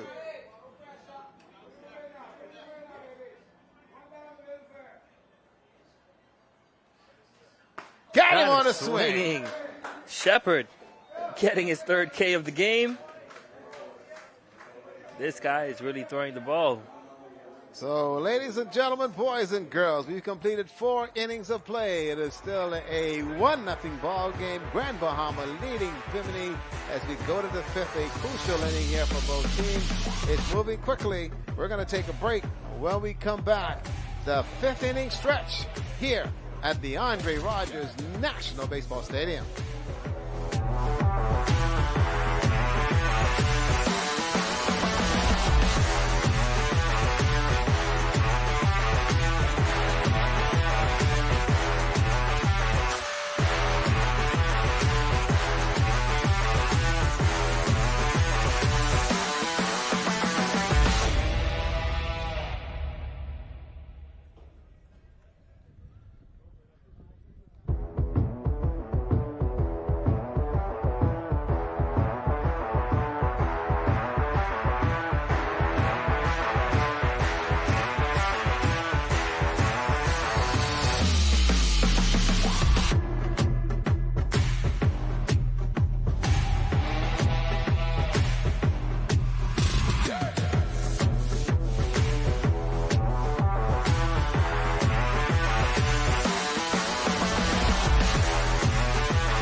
Back to baseball, everybody, at the Andre Rogers National Baseball Stadium. We have a good game going on between Grand Bahama and Bimini. The score 1-0 in favor of Grand Bahama here now, the top of the 5th inning. Things are looking great, at least for Grand Bahama. Paul, roll your pitcher for Bimini. That one hit, fouled off. He's still hanging in there, which is essential for them. Ernie Barr, who questioned the strikeout. Was struck out his first time. at bat. Oh yeah, he got sent. There you go. That one, he was digging a little deep in the dirt, Yep, got on the knees to get that one. Yep, they sent Ernie to volleyball. Get to the dugout, get out of here, straight to volleyball. Ernie trying to stay alive here. The got him off-speed. swinging on the. And got him. Ball drop, but Ernie is gone. 1 out here in the top of the 5th inning. Mikhail Bethel, who will now come up. He too also popped up to the right side in his last appearance. He's looking for a payday. I wonder if he gets it here. That's outside. You can hear the pop in the glove. It's a good sound. Yeah, It's a very great good sound. But it's high. And that's a ball. That one's one's right there. Bethel needs to make something happen for Grand Bahama at this point. The game is still anyone's game at the top of the 5th inning. And I imagine that he was placed as the 9th batter for a reason. And we're going to see if he capitalizes on that. I'll see what he can do with this one.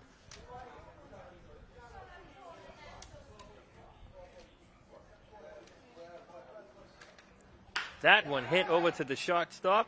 He makes the catch, the throw, and he's safe. Not in time. Good legs down the line. Reminded me of what I dreamed I used to do as a ball player. Get down the line. To be called out. Nowadays, I need a bus. I need a bus to go down the line just to be able to get in play. Beautiful run there by Mikkel. That'll bring up Ashley Poitier at the top of the line for Grand Bahama. Poitier got on base for a single during his last at bat, but was caught in the run down at third. And he was the out. Yep, he's the out, and the scorekeeper had him as a, didn't realize that that run did not score, and so the Bimini manager went over and made sure they corrected that right away. Bopped up. All righty. They're trying to move their runner on, and that one is not the kind of bunt that you'd want to exhibit. So that's a strike. Over there at first base, Bethel. See if he can get down the line. Now, one out here. Yeah, you're trying to get that run into scoring position.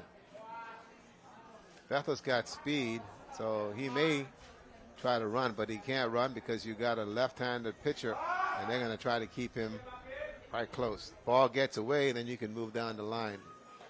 We're in the top of the fifth inning, folks. 1-0 ball game. Grand Bahama leading Bimini. Paul Rose striking out one so far for the game. Hit to the Point shortstop. They get one out to play, and Bethel got there in a hurry, so there was no play on him, but they're able to get Poitier down the line. 6-3 for out. Number 2 advancing to second base is going to be Mikhail Bethel.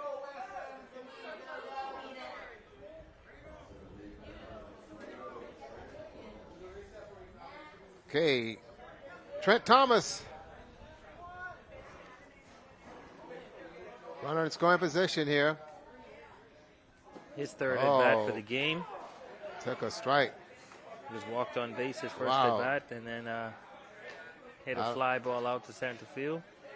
He's watching the field. The second baseman's playing shallow over there near the bag. You got a whole gateway over here on the right side. You really do. Anything hit between that gap, it's problems. That's it.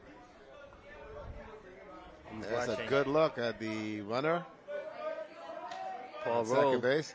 causing some confusion for the pitcher. Mikkel on second base causing some confusion for the pitcher, Paul Rowe, who's making sure he stays put. Absolutely. Making sure it doesn't go too far. Let's see what happens here.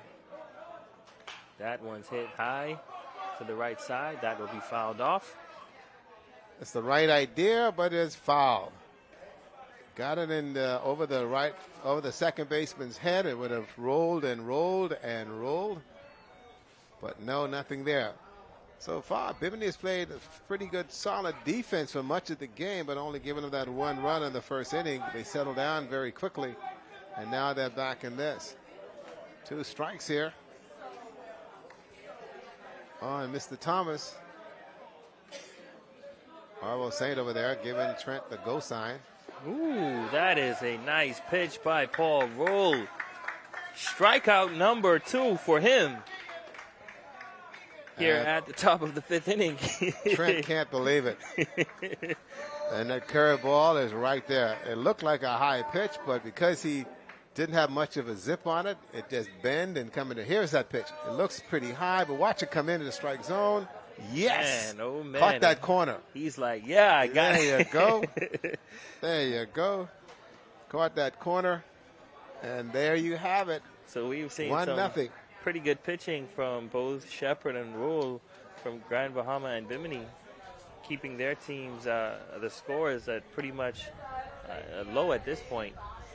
But the question is going to be now, okay, Shepard has had the same advantage as Roll, is the fact that they're not on the defensive side of things, so they've been able to sit back and relax. There's the huddle there of Bimini trying to see if they can get together, and over there is the Grand Bahama dugout. Again, now these guys are just waiting to see how this is going to work out. It's nip and tuck for them in terms of what happens for the remainder of the tournament, and for Bimini, the same thing applies. But so far, so good. Again, the good work here by Shepard. And he's also working with Ryan Nottage, who is your catcher, who has done a remarkable job behind the plate. He has been down the line and covering the throws from the shortstop and the third baseman. And just having Mr. Shepard just work on getting strikes, and they're having a pretty good communication. He's talking to him, and so that's it right there. Heading now into the bottom of the 5th inning. Shepard still has that zip in his fastball. that's been causing some problems for Bimini, unable to get any runs in throughout this game. Well, it's going to be interesting to see exactly what can happen here. This is the bottom part of the lineup also for Bimini. And for the most part, doing the first and second, and as well as the top of the fifth inning, it's almost been a 1-2-3 outing for them. And so they're going to have to make some things happen here if they want to win this game. And as you mentioned, this is a crucial game for Bimini and Berry Islands as well as Grand Bahama. Very much so. The umpire and everyone making sure things are in order.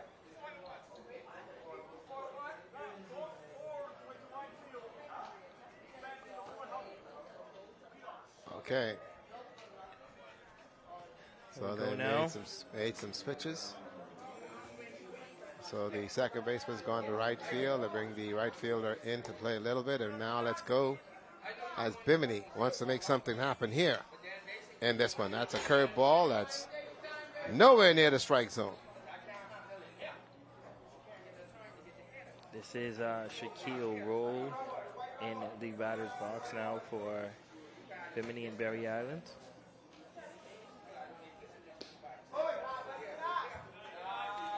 He got out during his first at bat, hitting one over to shortstop.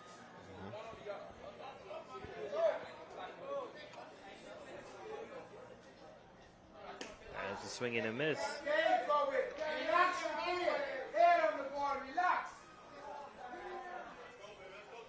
There you go. The coach is behind next to the dugout, letting him know, relax, head on the ball.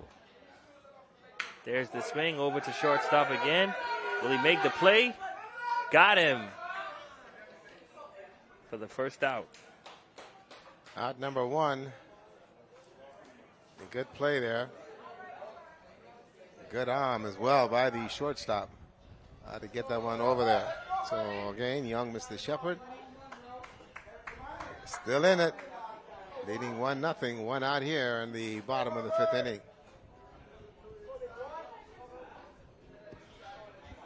Mr. Grant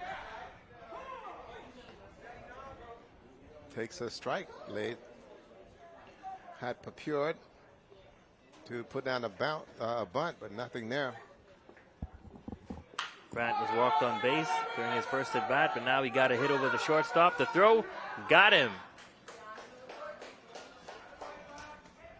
2 outs, just like that, here in the bottom of the fifth.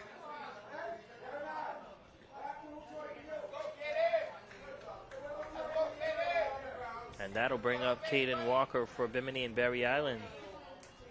2 outs. Grand Bahama now playing for one in the top of the fifth. On the bottom of the fifth. There's a swing and a miss. Wasn't sure whether he wanted to swing at that one.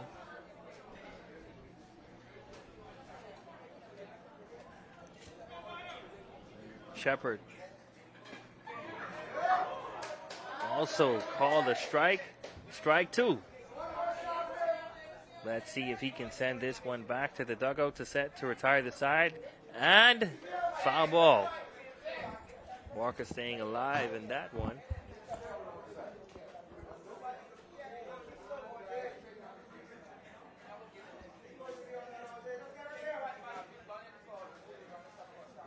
There's the pitch.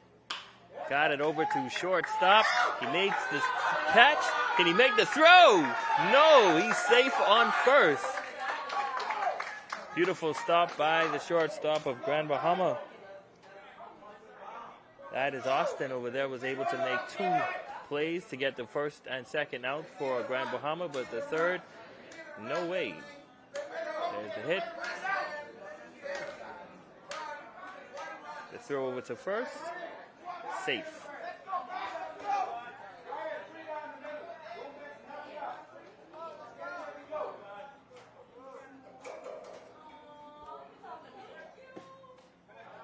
That's a ball thrown.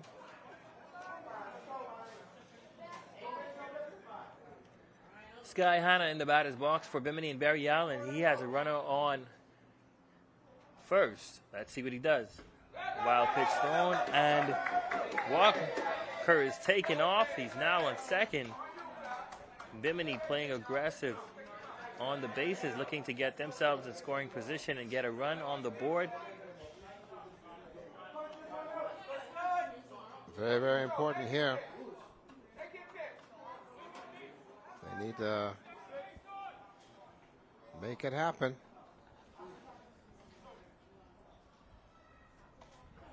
Young Sky Hanna. Guy fouls it off, eh? He was walked on base during his last at bat.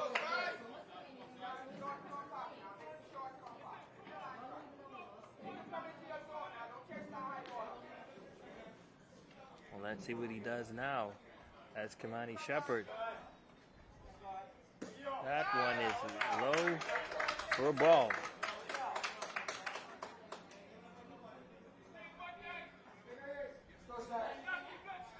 Caden Walker on second. Desperately wanting to come home as Grand Bahama is now only playing for 1 out. Let's see what happens. The pitch thrown over to, nope, he doesn't get it. Looking over to his second baseman.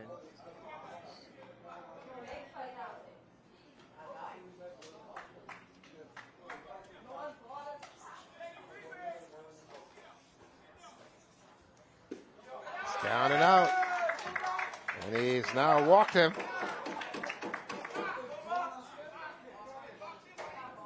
Shepard does not want to find himself in problems now as we're deep at the bottom of the fifth inning.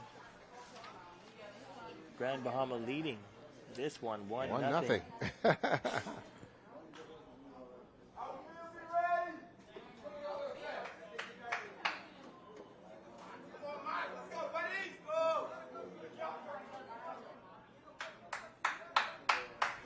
Max Gomez stepping to the plate for Bimini and Berry Island.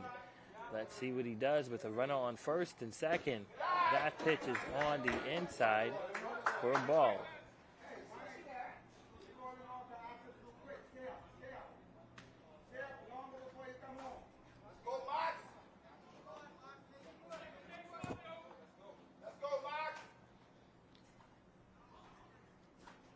That one is also a ball.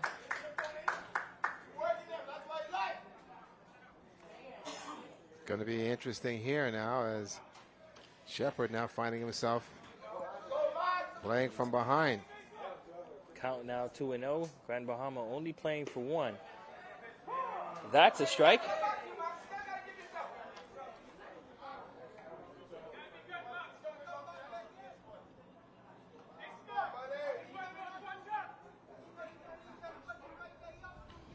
So 2 balls, 1 strike.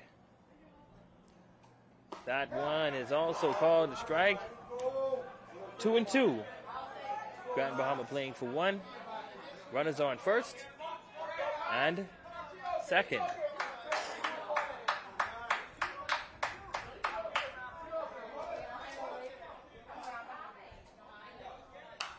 And he fouls that one off.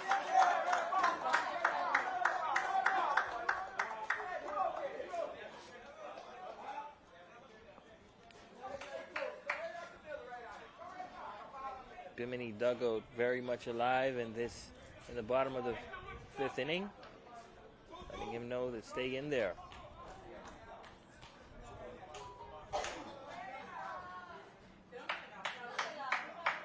Shepard. Here's the pitch. That one fouled off. The count still 2-2.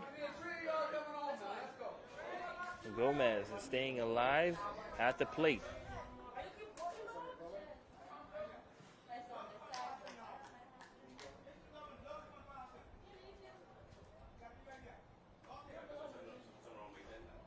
Good pitch to strike him out and retire the side. Shepard got him looking for his 4th K of the game. Boy, I tell you, Shepard has been putting on a show during those last batters. Striking out 4 so far for the game. There's the pitch. Got him on the outside corner. And Gomez says, wow. Still a 1-0 game, folks. We have completed 5 innings of play as we go to the 6th inning with Grand Bahama leading it 1-0. We'll be back to the Andre Rogers Baseball Stadium in just a blink.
Welcome back to baseball action here at the Andre Rogers National Baseball Stadium. We've been having ourselves a game thus far. Grand Bahama leading 1-0 as we head into the top of the 6th inning. This one has been a closely contested matchup between both teams, as both pitchers have been putting on quite a good show, keeping it at a low-scoring game. But this inning will be the deciding factor. We'll see what happens as Paul Roll will look to get his team on the scoreboard. And Grand Bahama looks to close it out. A very crucial game for both teams.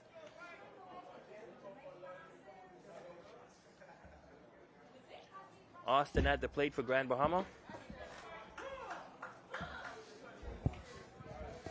The count now 1-1.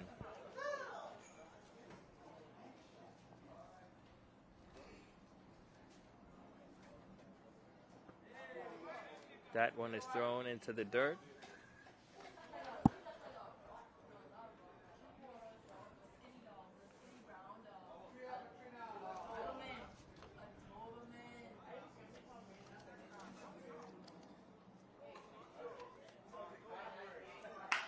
Back out the shortstop. It gets past him. Austin looking to make the turn to second. He'll be stopped at first for a base hit.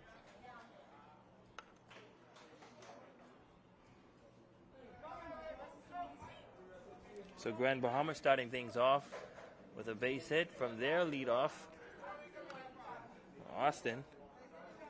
That'll bring up Russell, who is stepping into the batter's box now with a runner on first here in the top of the 6th inning. He swings and a miss. Underneath that, he went on that high ball. He didn't do anything there. Well, I tell you, Paul Roll has been, that breaking curveball has really been getting a lot of swings, but no contact. That's a strike. Oh, yeah. No one has been able to touch it. That's a strike. I don't know what in the world he saw there, but boy, that is a strike.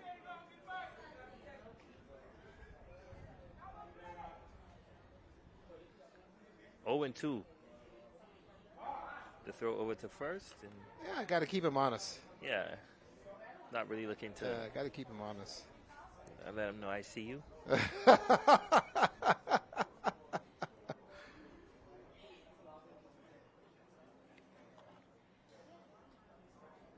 Roll again with the pitch on the 0-2 count.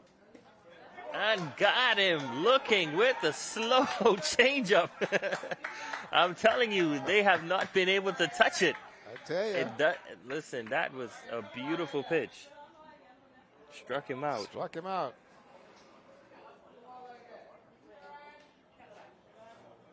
That's his third K of the game. There's the pitch. It's that breaking curve. They can't do anything with it. Can't touch it. Ryan Nottage stepping to the plate now for Grand Bahama.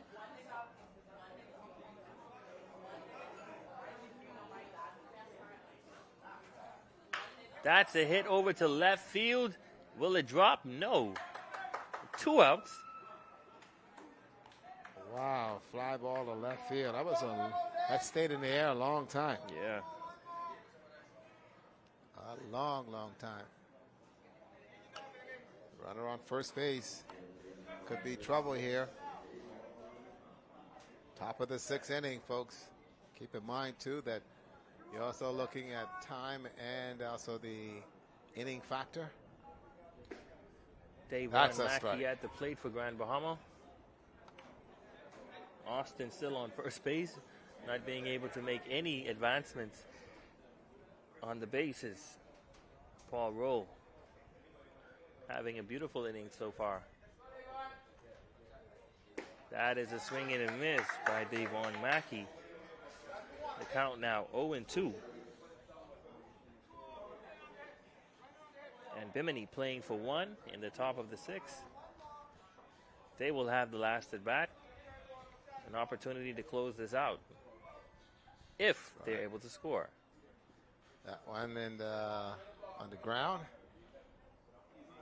Runner didn't go anywhere. If the batters are paying attention, when the count is when he has 2 strikes on you, he normally throws that slow curve changeup that kind of breaks late on you that they've been able to do nothing with at this point. Well, let's see what he does. And he throws it high, so the bottom of it will drop out. Let's see what he does here. There it is. He's going for it. You can see he's going for it. Yeah, that's the strikeout pitch. I think he's going to try and change things up here and gas him down with a fastball at this point. Davon Mackey has to be a very disciplined hitter to see if he's going to put this one into play. Roll with the pitch. That's the curve again, unable to get it across the plate. Yeah, didn't get it down.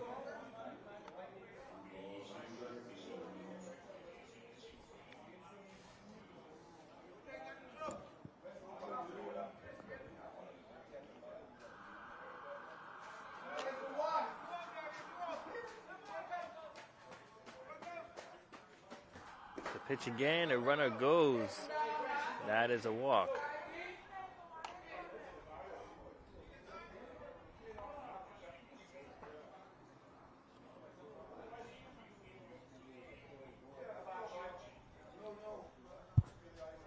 And they're going to call a time as the infield will come out and have a word with Rule to see what they're going to do with the runner now on second and first, and Grand Bahama looking to pull away here at the top of the 6th inning. Now, this is a crucial point for Bimini. If they're not able to close this out, it's going to be difficult for them, or even more difficult for them to close this out at the bottom of the 6th if they're able to. And remember, we're still playing with a 2-hour rule, so we'll see what happens here for Paul. Brent Burrows stepping to the plate for Grand Bahama, looking to make some things happen. He got out twice, his first and second time at bat. His first in the 2nd inning and the second in the 4th inning. There's the pitch. Foul ball. Strike 1. And Brent is a free swinger. So the reality is he's coming up hacking. He's actually flied out. And so he just wants to get something to go. they've been pitching him on the outside, so he's been pushing the ball more to center to the right side rather than pulling it down the line to left. That is a inside pitch. That's a dangerous place to put the ball for Brent Burrows. Yeah, he missed that one. Yeah, he definitely missed that one. Yeah, he looked over there. Okay, that one got away. Let's reload and come back. They'll change the ball. Count now 0-2. You know what happens, what the pitcher does at this point whenever the count is 0-2. Yeah, his favorite pitch. Burrows is going to have to look out for this. Look out for that. Here we go. He tried to get him with it. Nothing there. That one hit the dirt. And so now he'll come back and regroup here. Wow. 1-2 the count. Roll. Burrows. Runners on first and second.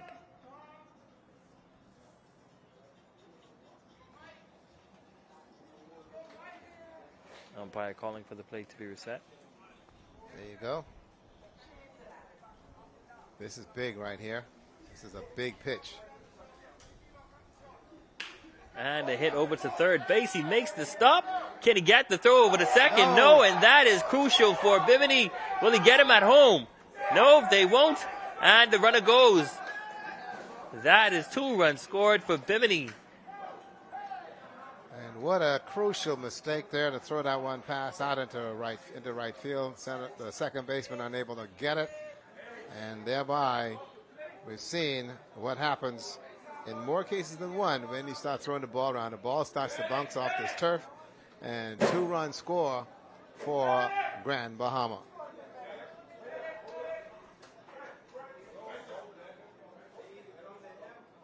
Burrows at the fielder's choice.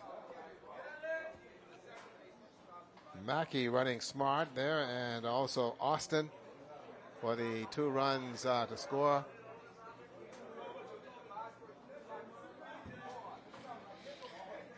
Wow, Ernie Barr will now come up with 2 outs. The score now 3-0. And Bimini just made their job a little bit harder in the bottom of the 6th. Absolutely. Those crucial mistakes. A very crucial mistake there. To throw out there into right field from second base. Also the medical team on staff over there checking on the Grand Bahama ball players, making sure they're okay. Ernie Barr is your batter here in the top of the 6th inning. 3-0 is your game. That one gets away. On the inside, and that'll bring home the runner from third. Bring up Mr. Brent Bahama Burrows. Now has 4 runs scored. So 3 runs given up in 3 this runs in this inning.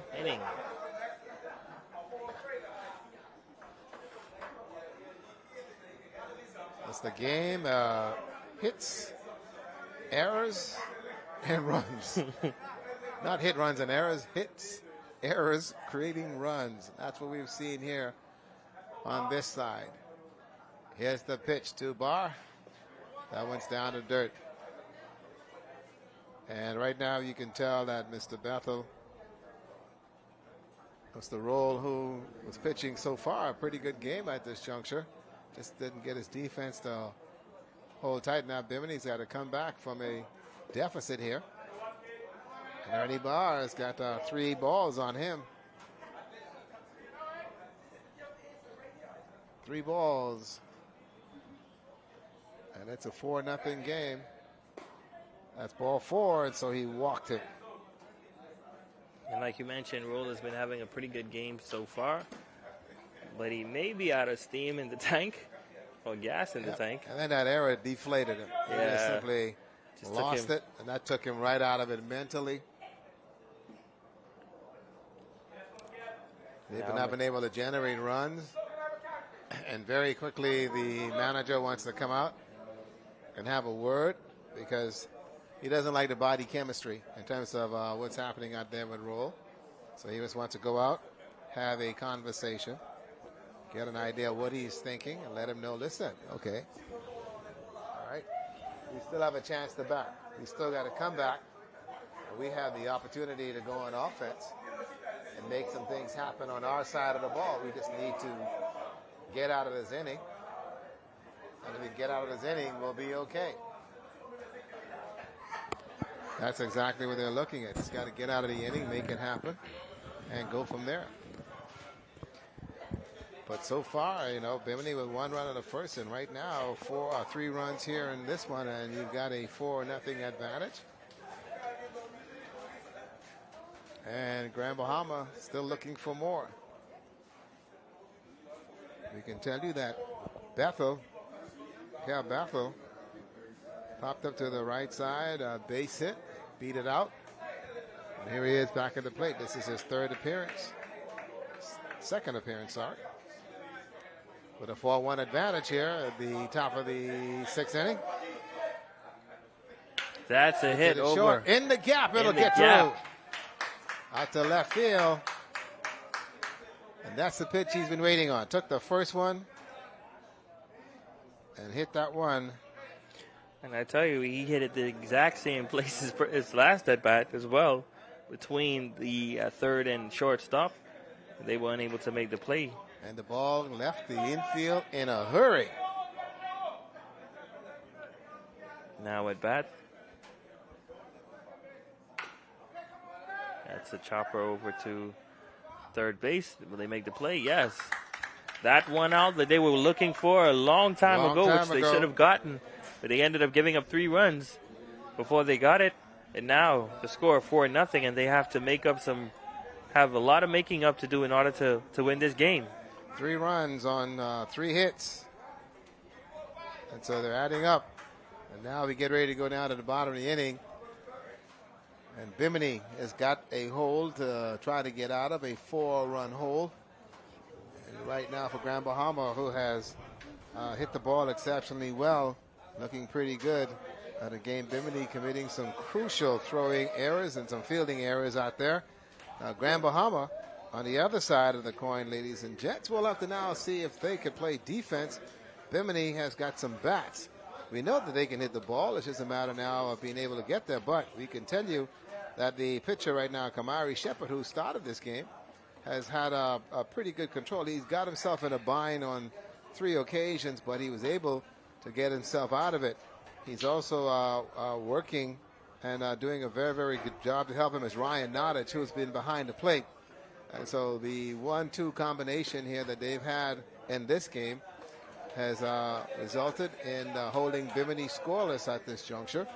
Now we'll see whether or not Bimini is going to be able to make an offensive charge here and see how it goes and go from there. We see how the coach for Bimini yeah. is just walking over. Okay, all right. We got to cue up this interview for Primo Roberts out of Bimini. Says he's trying to get that winning interview. Yeah, he but won that winning interview, but right now it's just not working out for them in their favor. But you're talking about Kalani Shepard just having a great day at the mound, having 4 strikeouts and just walking 4 batters throughout this ball game. At the top, the bottom of the 6th now. And he's going to look to close it out in this inning. Yeah, there's Grand Bahama dugout. Primo pretty much looking defeated. Yeah, Primo was looking at winning this thing, and then turned around and called Bimini to send our Sunday dinner. they tell him to go to the airport right yet. That's going to be a curveball. And that's high. This is Trent Miller at the batter's box for Bimini and Berry Islands.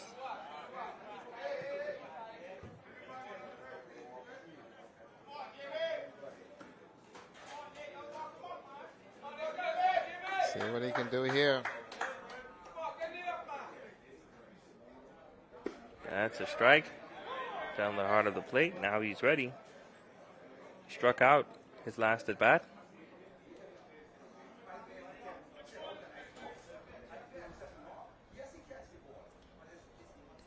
That one is low.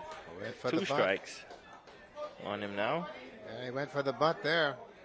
Unable to get it down. Trying to be aggressive. Count is now 2-2. The coach yelling out to him now to watch out for the off-speed pitch. You know, that curveball is the go-to pitch for that.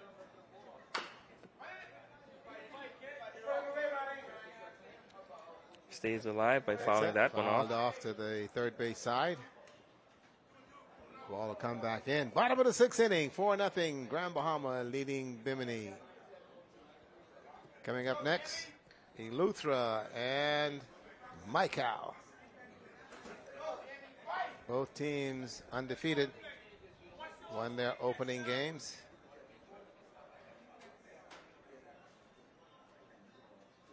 Good Swing pitch on to him get and him out got of it. there.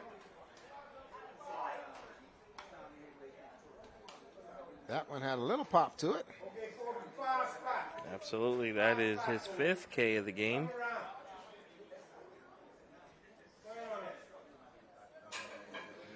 That'll bring up Kobe Roll.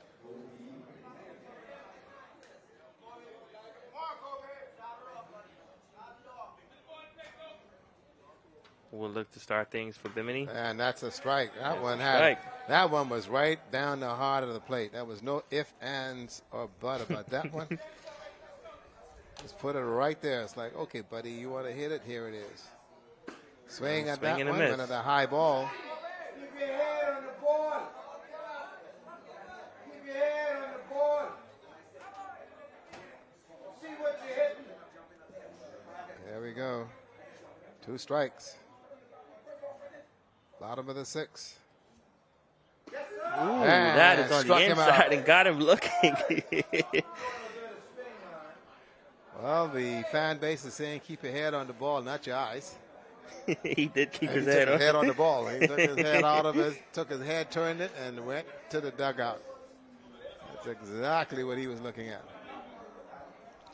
So 6 strikeouts now for Kimani Shepard on the mound for Grand Bahama. There you go, Tyler Kemp. Is your batter.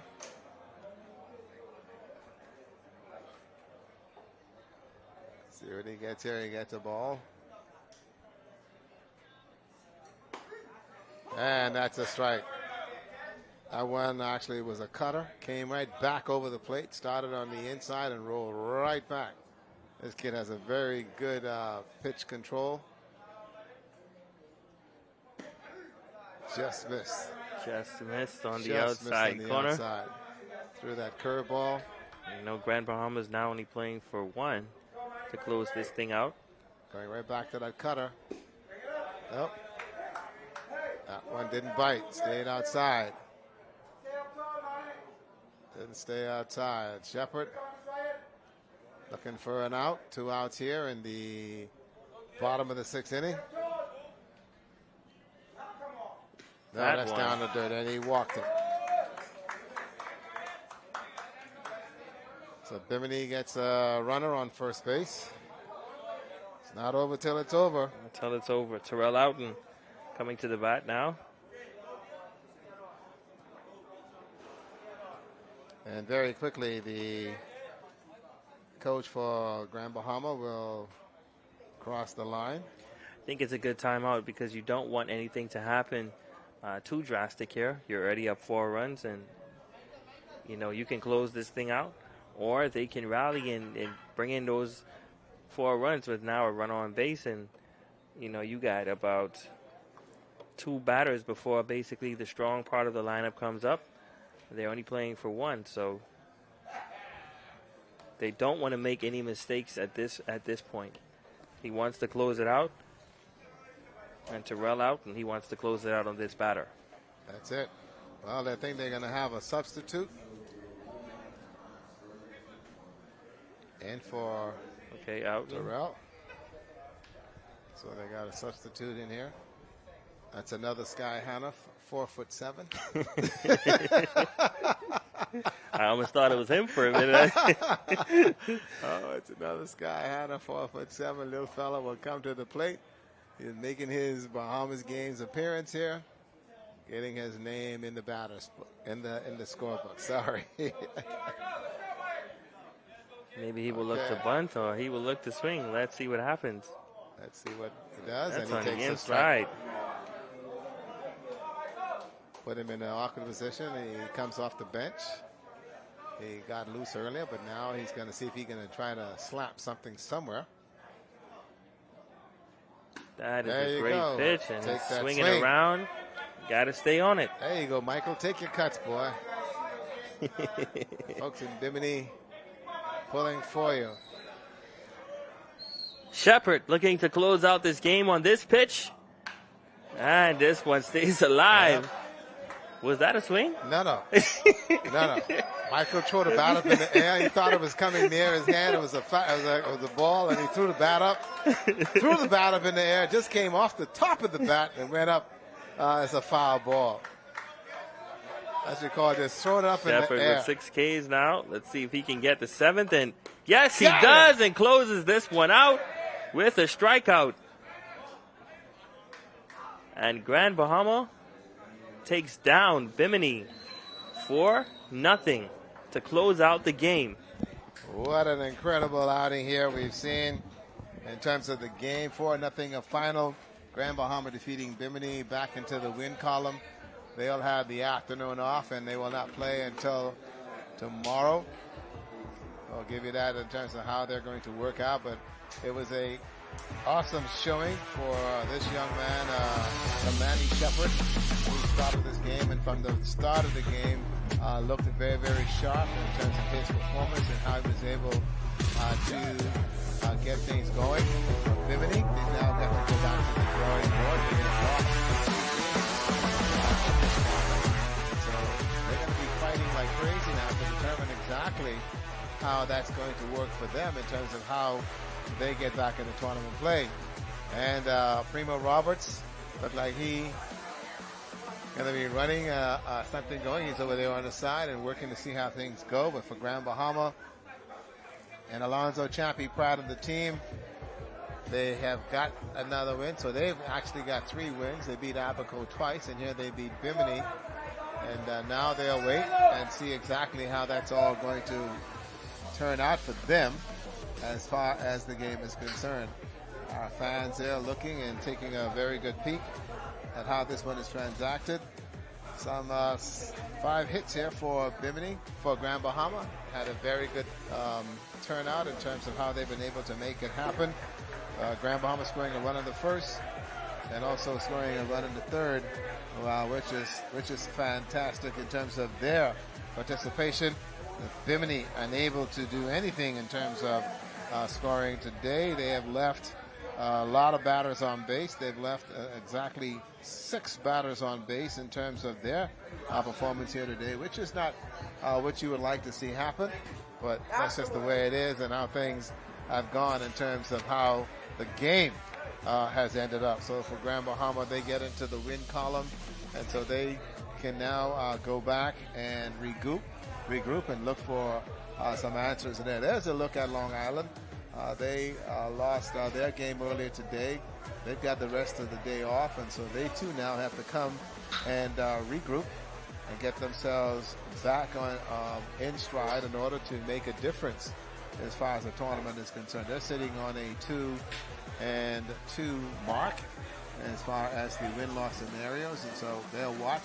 They'll also have to take a look and see about this game here, because they will have to now look at who they will play, whether it'll be Lutra or they're going to be playing MyCal tomorrow. And so they'll just sit back and wait and see how that goes. Aramiko Knowles is standing by. He has the third base coach of the Grand Bahama team that's come to the games. Ramiko, I know Orville's saying it's got a mouthful. Hey, let's hear what he's got to say. You got him, my man. He does have a mouthful. He's talking before I even starts the interview, Rick. Grand Bahama 3-2 now in this tournament, winning 3 games and losing 2. And it's been a rocky road for you guys so far. What is happening? Well, I think the guys are coming around now. Their feet is back on the ground. Reality has set in.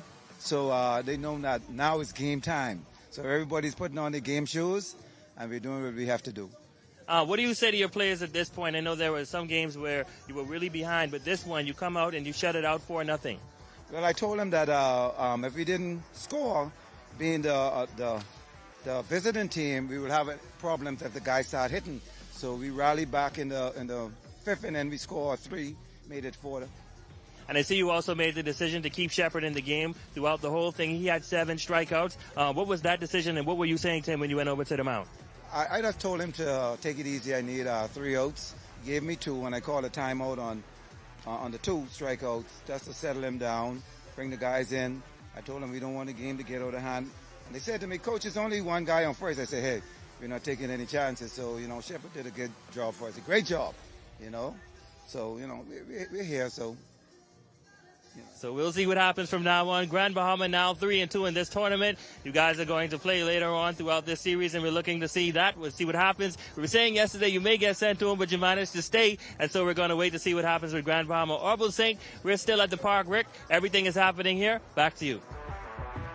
So we now have got ourselves a tournament as Grand Bahama has picked up its 3rd win of the tournament, winning that one 4-0. And then also keep in mind, too, that you have Long Island that's still waiting. They're in the mix, even though they lost to Columbus Isle in a blowout fashion, 13-0 earlier today. And now you have Eleuthera and Mycal that's going to be coming your way in just a moment. That'll be our feature game here of the afternoon from the Andre Rogers National Baseball Stadium. So let's take a break, send it back to the studio. Then when we come back, we'll get ready for the championship here. No, okay. That's going to be it for us for the afternoon, Romiko. Right now, Eleuthera is 1-0. We can tell you that Mycal is 1-0 in terms of how they've been able to play here today. And again, we can update you as far as what happened earlier. Long Island defeated Abaco on Friday 6-3. Eleuthera over Grand Bahama 8-1. Mycal defeated Columbus Isles out 4-2, with Bimini losing to Andros 9-0. Grand Bahama of Abaco 10-zip, and New Providence 8-0 over Long Island.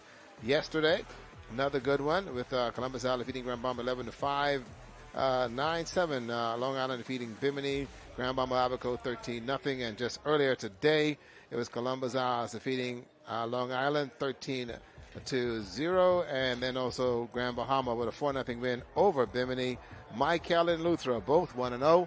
They are playing next here at the Andre Rogers Baseball Stadium. It's been a wonderful morning and a wonderful mid-afternoon for us. But we are done here from baseball. There's still another game to play. If you're out there looking for somewhere to go, the Andre Rogers Baseball Stadium is the venue. Come out and see these guys go at it. The Southern Bahamas, Mycal, Eleuthera, they're on the diamond next. I'm Ricardo Lightburn for Amika Knowles, and all of us here at the baseball stadium for our technical team. Have a wonderful afternoon, and also pre-independence.